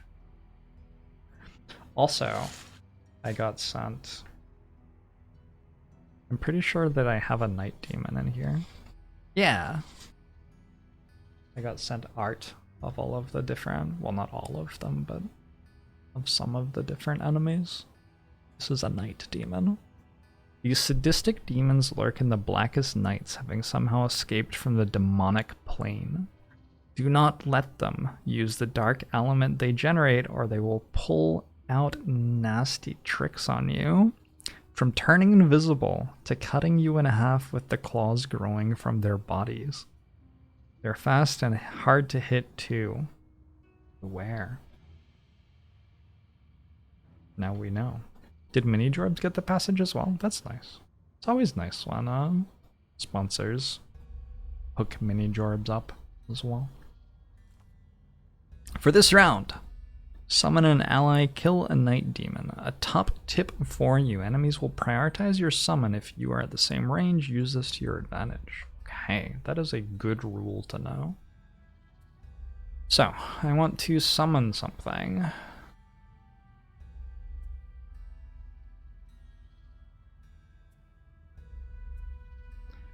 Summon a plague rat. It has 6 health, 1 movement, and attacks for 2.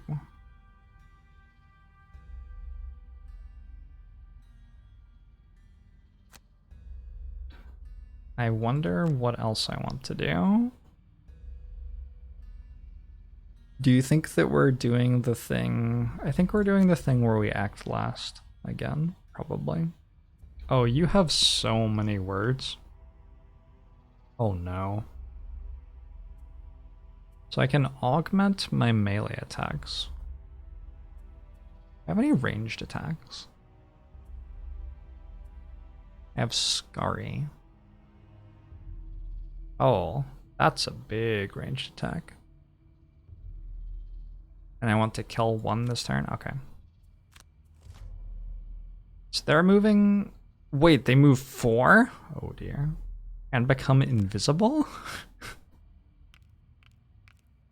I don't know how I feel about that. I will receive 1 damage.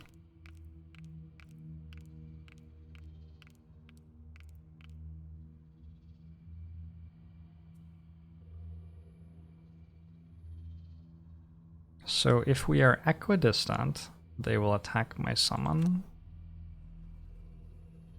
I could put the summon 1, 2, 3, 4. 1, 2, 3, 4. What if there's a trap that they have to go over to get to my summon though, I wonder? Also, this was the top of the card, so I'm not very pleased with my decision. I've failed. I failed. I lost the tutorial again. Whoops. Alright. It's okay. We'll get it next time. Although your push ability card has been burned already, perhaps there's another way to force an enemy to move onto a trap and deal direct damage. Wait. It didn't fail it for me.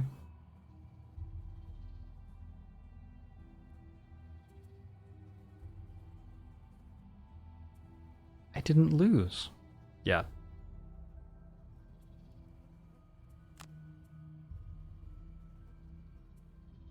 Force 1 enemy with in range 4 to perform move 1 with you controlling the actions.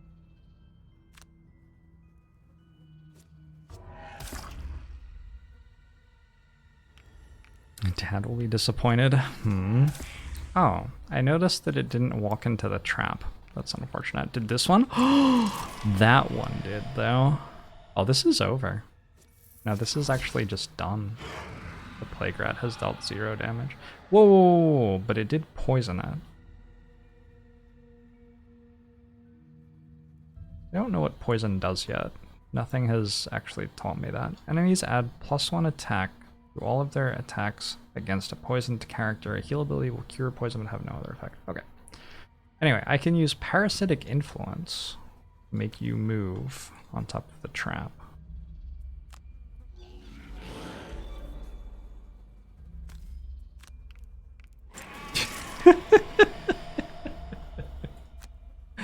And I can attack you, and I add attack for each negative condition, and you are poisoned. Wait. Were there 2 negative conditions on it? Better deal 4. I'm confused.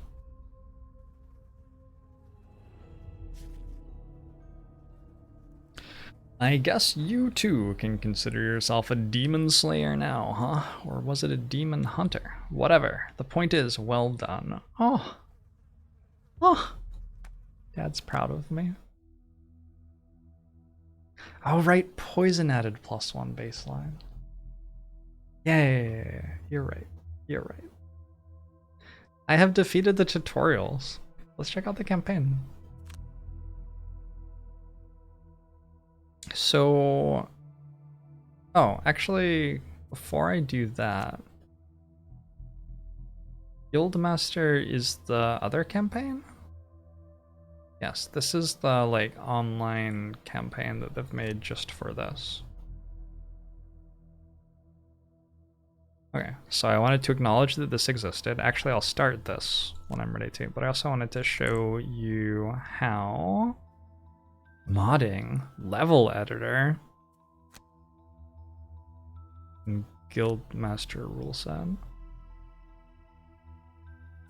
Ooh.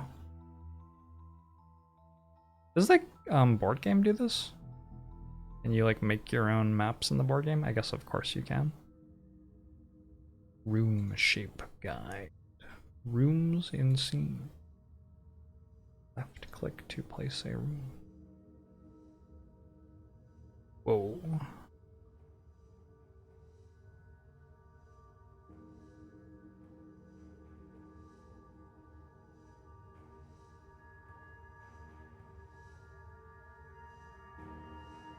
Complete room placement.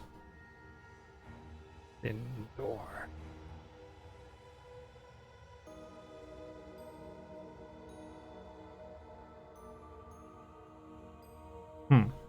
Okay. How do I make it pretty? Oh.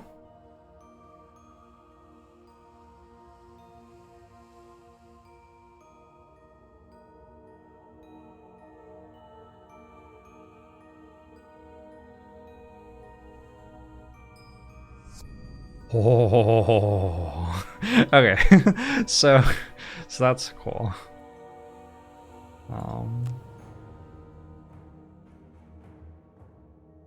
Big thanks very much for the prime. I like that your name has a... Is that a face in the middle of it? Or... I got distracted. I wanted to show the... Okay, well what is modding? Games like never have modding as a menu item. Custom rule sets, manage mods, export YML. This is pretty intense. Like this is a lot of support for customizing the experience. It's very cool. They've been working on this for 2 years with a... Oh, I don't have any friends to invite me. Feels bad. They've been working on this for 2 years, working to bring everything from the board game, like it's supported by the creator of the board game, and working with an online community via Discord to like bring the features that the online player base wants as well. So this is definitely a game that's had a lot of work put into it, with the idea of making it what people want.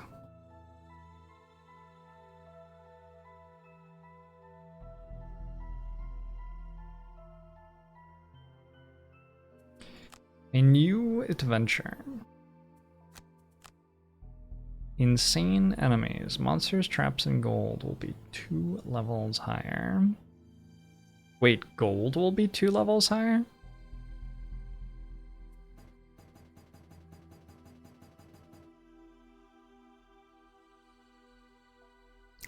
Dad's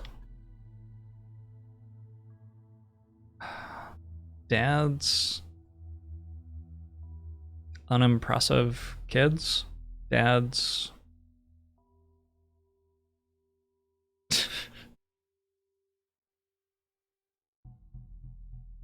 disappointment.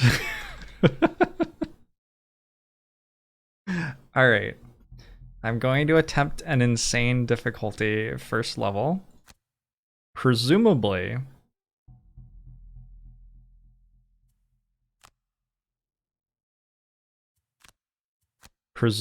I will lose, and that will present the game to you.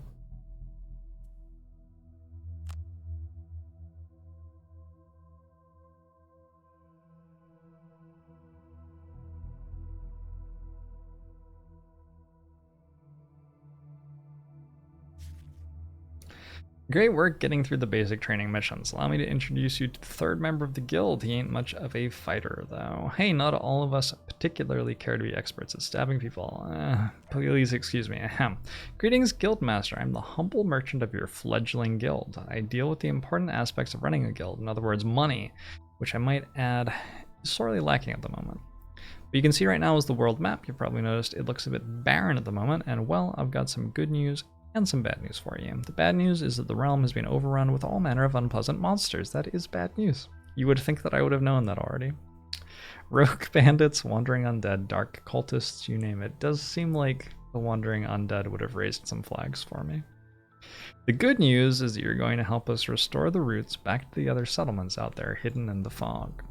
Before we can do anything about that, however, we'll need to get some mercenaries on the guild roster. Let's start with actually recruiting the poor old brute who's got himself into a spot of bother again.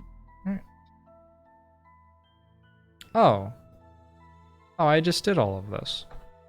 No, I don't need to do, because that's what I was just doing in the tutorial. You can just start immediately.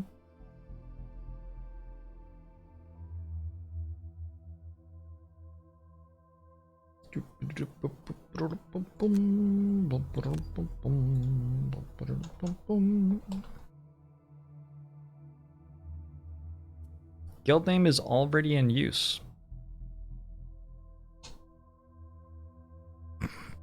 Whoops.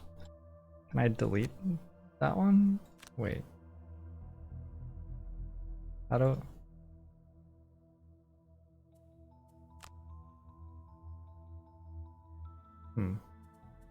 Load adventure. Oh. You can see the previous times that I've played this game.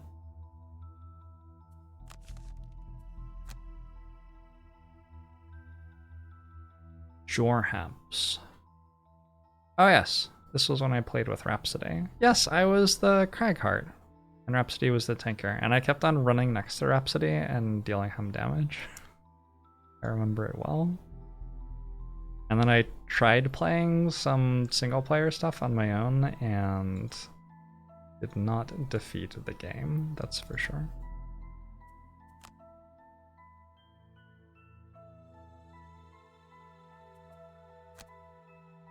Quick start.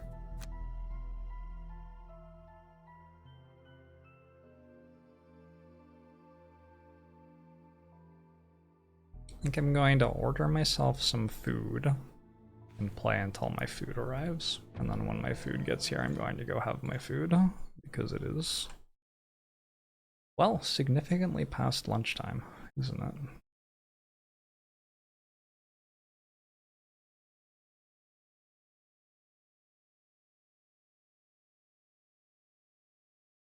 It is incredible how you can just order food and then it arrives. It is also so decadent. And probably not something I should do. Oh well, I did anyway. So, here we are. We are Dad's disappointment. We have the brute and the scoundrel. We have two options. We can set a trap and ambush the mob of bandits, or we can clear out the undead crypt, the gibbet hall, and the marches. The hollow men kill all enemies in all rooms. This area of merchant camps is now silent due to nightly bandit raids. Set a trap and drive the bandits away. Kill 5 bandit archers, a bandit archer elite, bandit guard elite. Kill all enemies in all rooms. What do we think? Which one's easier? Bandits or hollow men? Also, is the scoundrel just like not useful? I guess we had like the throwing knives, those were sweet. Also, I believe... Do I have any gold? I have a resonant crystal.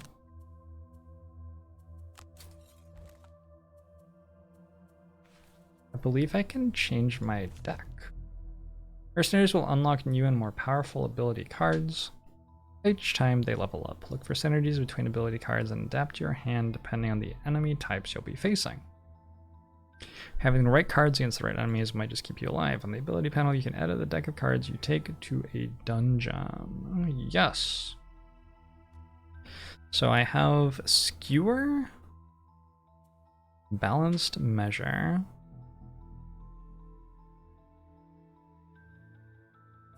and Wall of Doom. Retaliate 2. Shield 2. Wait, that sounds sort of sweet. Why don't I have that right now? Let's get rid of Grab and Go for Wall of Doom.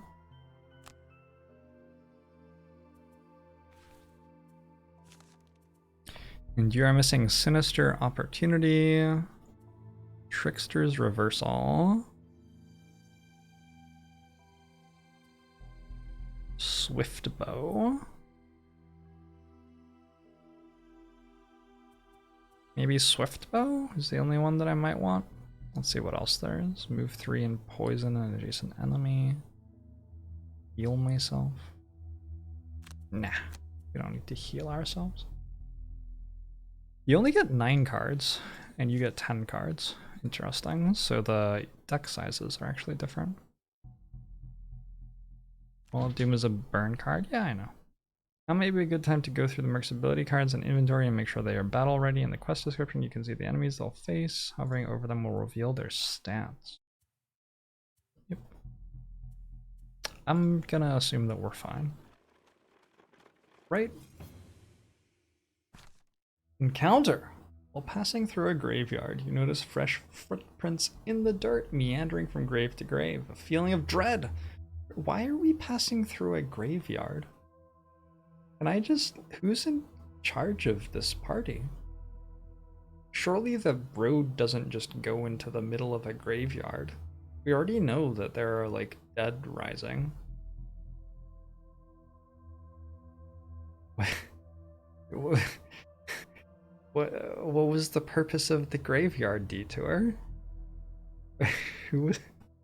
I bet it was the scoundrel. The scoundrel's like, yeah, might be some recent graves. Anyway, a feeling of dread grows inside you as you track the passage of the footprints, and suddenly a man's piercing scream cuts through the eerie silence. You tentatively sneak over to the origin of this scream to find a female Valrath, and in front of her a dead man beside an open grave.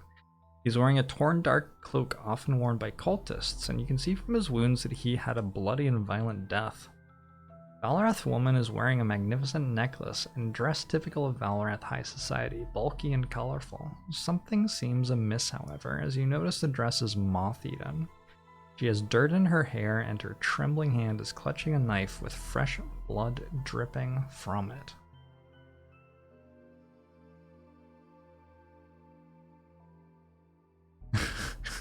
So, someone has just sacrificed somebody else in the graveyard, which is a responsible place to do that. In fairness, that's a point in her favor. I say that we rob her. Yeah, that seems morally neutral. She turns as if to fight.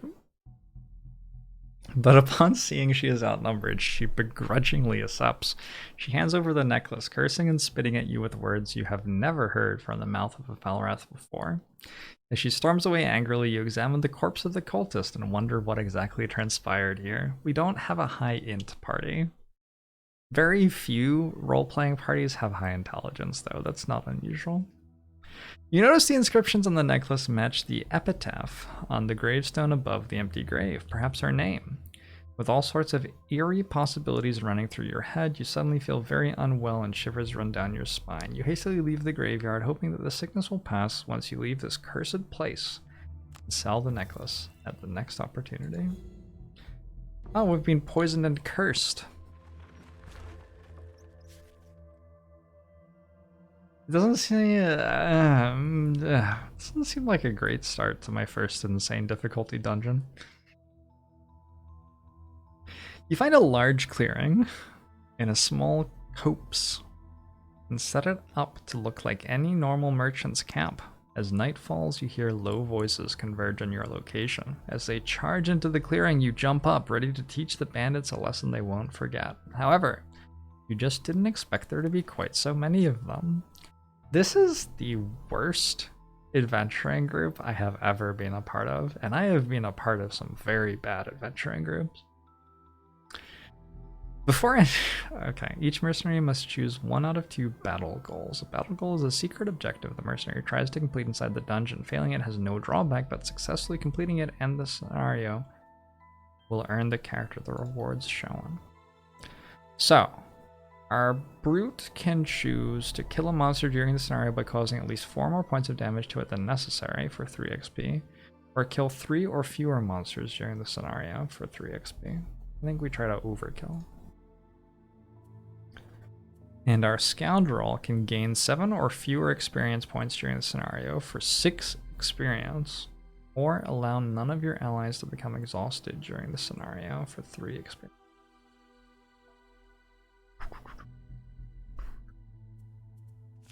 How hard is it to play a scenario and get that little experience?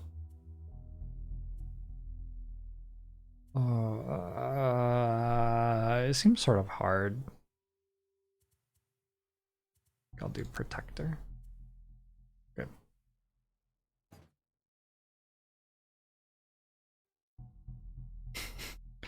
So there are bandits. Oh, I didn't actually select this one apparently. Wait, there you go. We knew there were bandits, and so what we did was we went to where they were and pretended to be merchants and then just went to sleep. This is a bounty mission, which means to succeed you will need to kill a certain number of enemies. The good news is the whole battle will take place in this single clearing. The bad news is that enemies will keep spawning until you kill enough.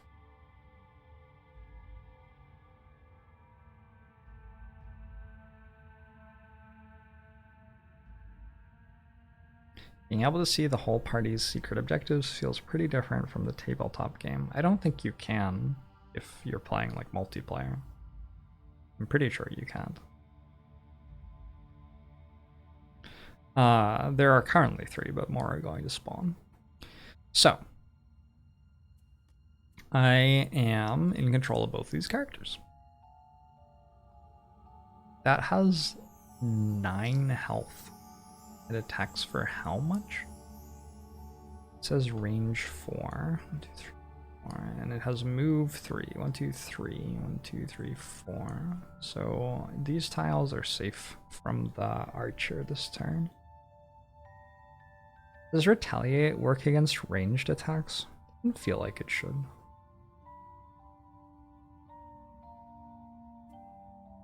I don't know that it doesn't though.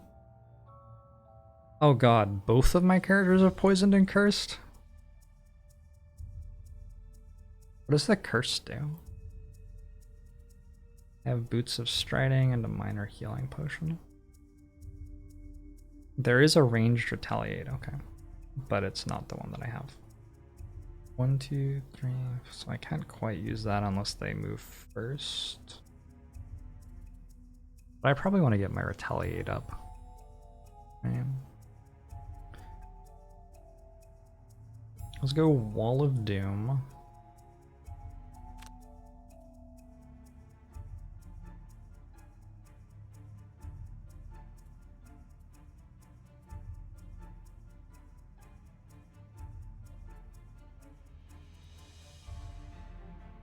If I move and then push this into that, does that bounce into the trap?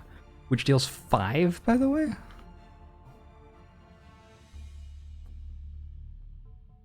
Does it work like that or not? Curse is an extra miss modifier in your deck. Ah, gotcha, thank you. I don't really mind backseating in this game right now, for what it's worth. Well, I'm going to find out on my own. How about that? I'm going to use the top half of that and the bottom half of that.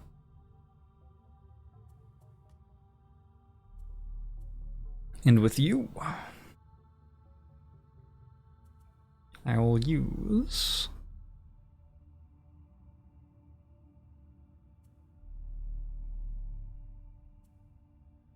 Swift Bow.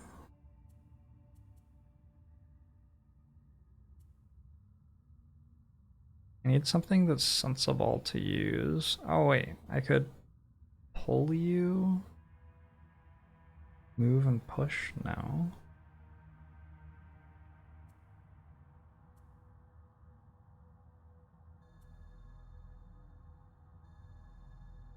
We can't. Our next 4 attacks targeting enemies adjacent to none of their allies add +2 attack. We got that going. And do a Swift Bow. I have a feeling that this will work out great. The bandit guards are moving before me. That seems tremendously unfortunate.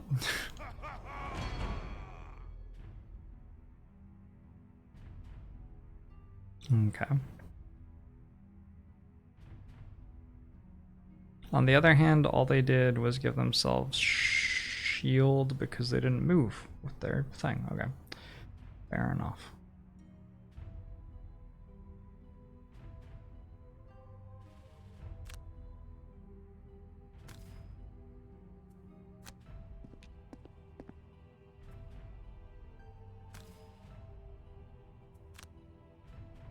Hey, it does work.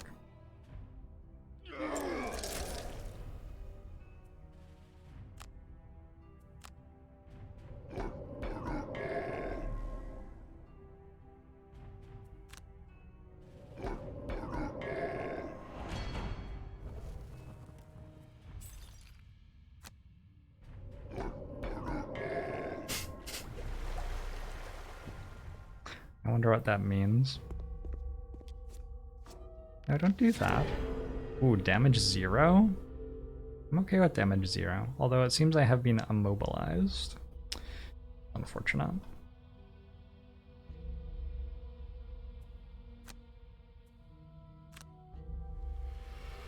So we are good at shooting enemies who are not next to friends. Unfortunately, the enemies are next to friends.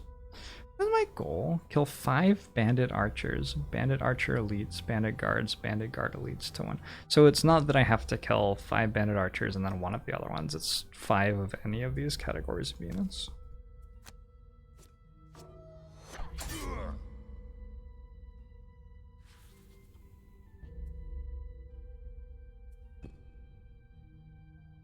Alright. There are more enemies here now. What is provoking roar? Any enemy who targets one of your adjacent allies with an attack this round targets you with that attack instead, regardless of the attack's range. Hey, did my thing run out already, by the way? Does this only go until the end of the round? That doesn't have the infinity symbol for persist. Oh dear. Okay, well, I could have played that slightly better.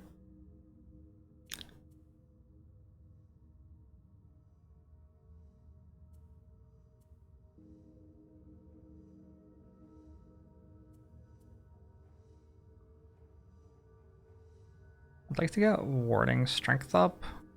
I'm okay with like going this one or something. And then you can go 1, 2, 3, 4, 5. It's 6 away.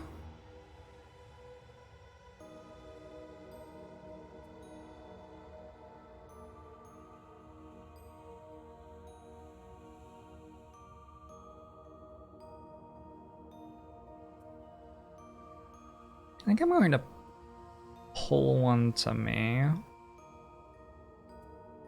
And hey, how does it decide which of your units it's going to attack?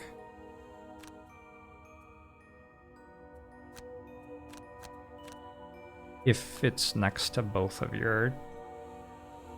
If it's next to 2 of your characters, how does it decide which one to attack?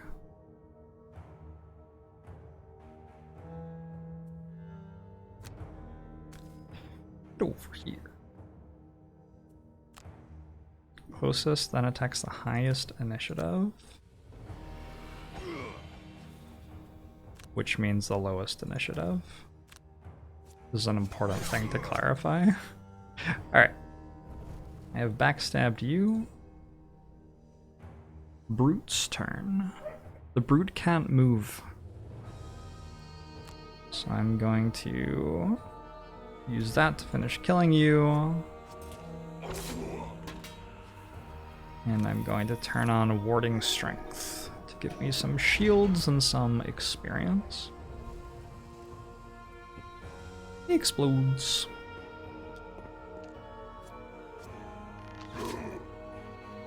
Warding Strength must be used if damage is remaining.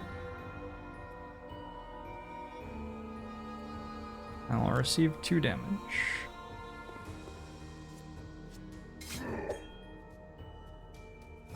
I will receive 3 damage. This isn't going great. I will receive 3 damage again. This is not going well at all. And now it has advantage for next turn. Yikes. Do I have any AoE stuff? 1, 2, 3, 4. Attack for 2, all enemies moved through, but I need 3. Attack for 2 and disarm.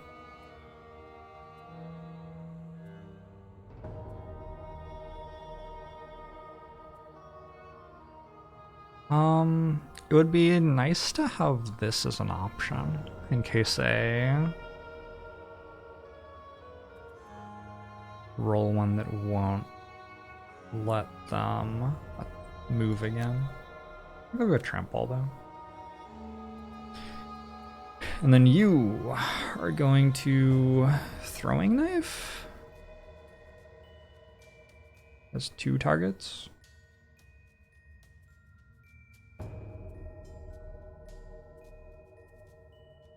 You're not useful. You don't do very much. This is a problem for me.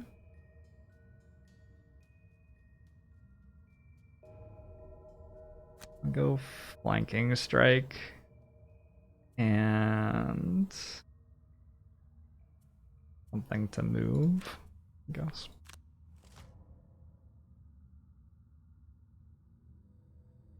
There are 95 scenarios in the main campaign, and then there's this other Guildmaster thing that they've made just for the video game that has 160.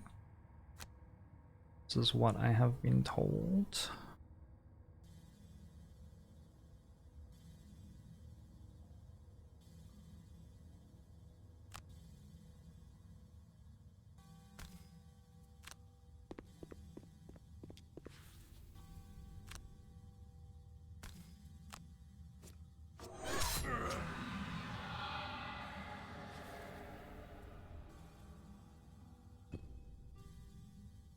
Should I have used the leather armor maybe?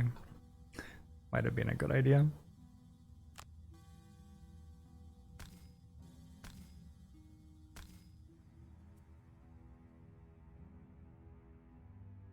One, two, three, 4, 5, 6.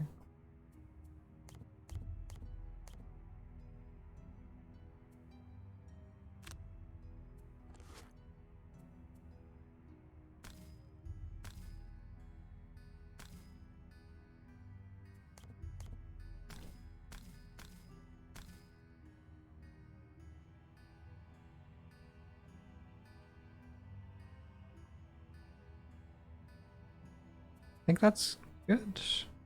That's all I want to do.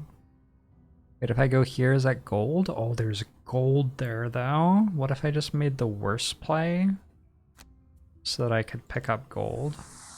Well, is it even a worse play in that case? Fair question.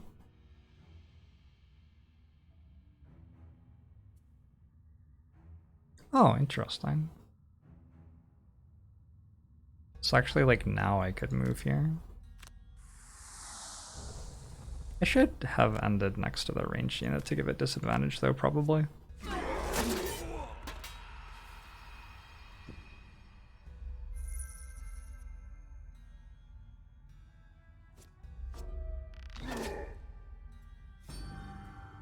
I will receive 1 damage.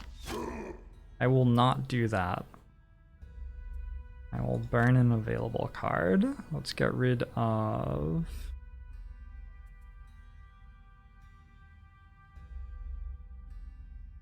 Sweeping Blow, apparently.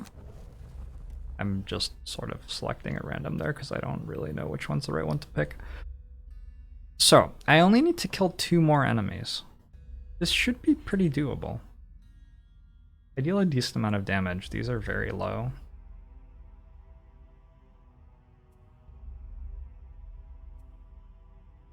This attacks for 4.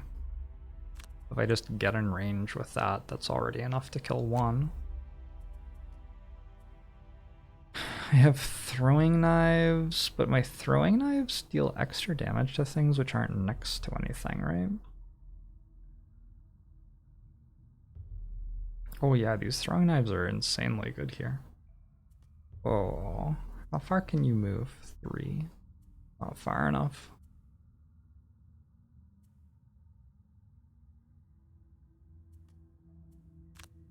Throwing knives and... Wait, you don't have enough movement though. It only has range 3.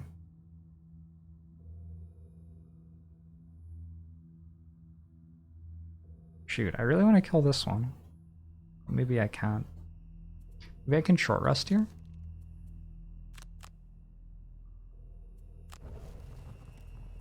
And now I can flanking strike and throwing knives. That seems like the way to do it. And I guess it's fine to short rest here as well.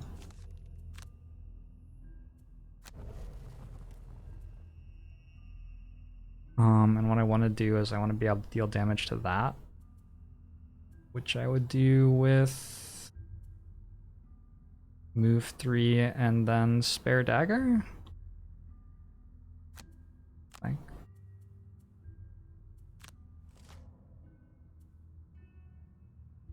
And I am going first. Okay, so the scoundrel is gonna move.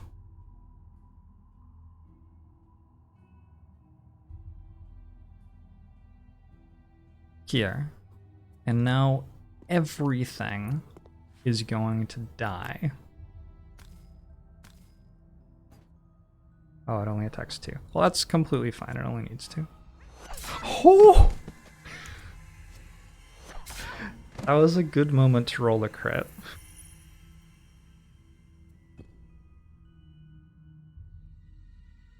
Okay, you don't even have to do anything. Let's hit this for experience. That still gets me experience, right? I think so. And then run over here. Pick up some gold.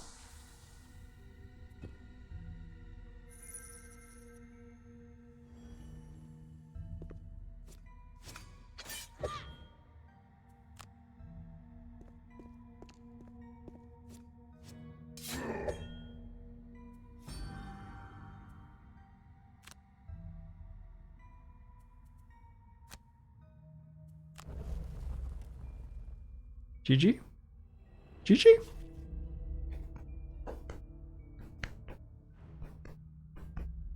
Good job. I don't think they'll be coming back in a hurry. Enemies killed. 3-2. Brute record. I allowed none of my allies to become exhausted during the scenario. I did not kill a monster during the scenario by causing at least 4 more points. I didn't overkill anything. Note that the scoundrel actually dealt the most damage, but the brute just took every record anyway. Selfish. Disappointing. It looks like I definitely could have taken the one that was, if you gain less than this amount of XP, you succeed. I have a bunch of meta progression quests, I believe. Does anybody know what happens when you finish these? Also, are these in the board game or are they just the video game?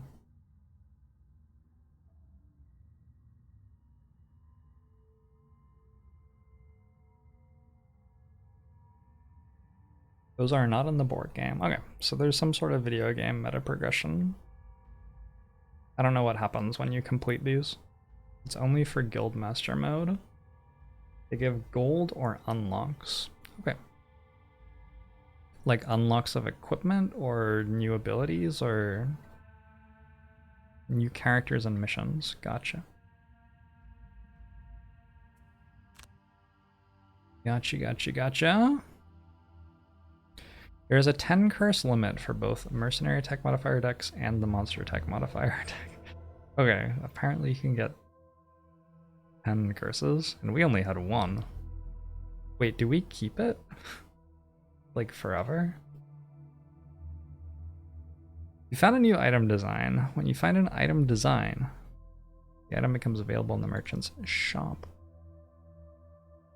So I have a minor mana potion design. During your turn, you can create any element. I also got 6 experience, and I unlocked Wayfarer's Rest.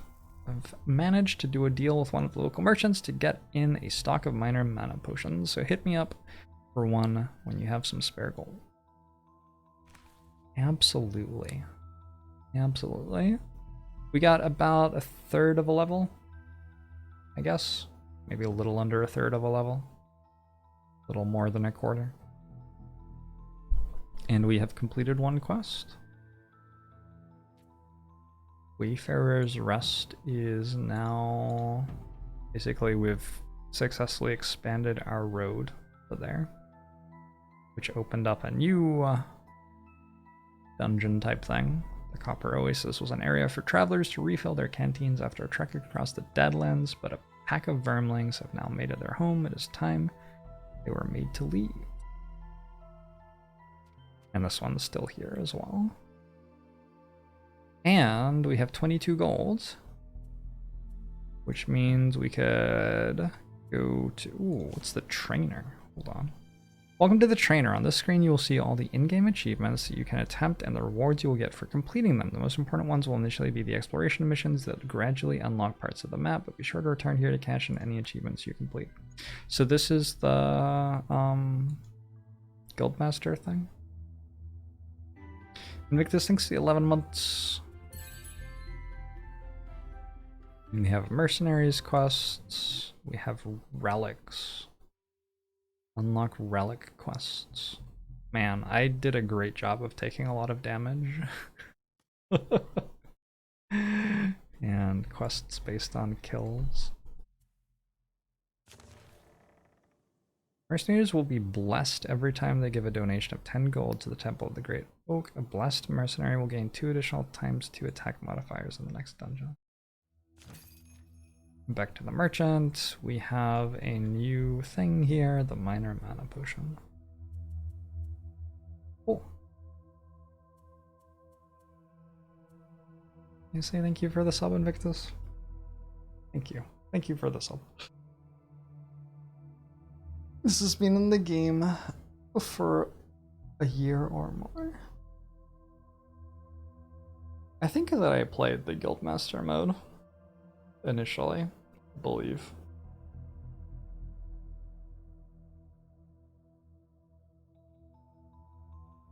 Vaguely, I think that's true.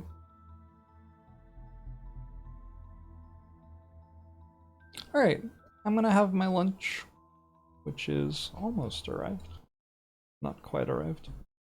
Here soon. And I will see you all tomorrow, I think. Although I'm playing... Wait, the regular campaign launched today and my previous streams were from Guildmaster. Oh. So actually the new thing in terms of the video game is the other thing that I'm not doing. That's funny. But in terms of people who play the board game, you've already played the campaign with the board game.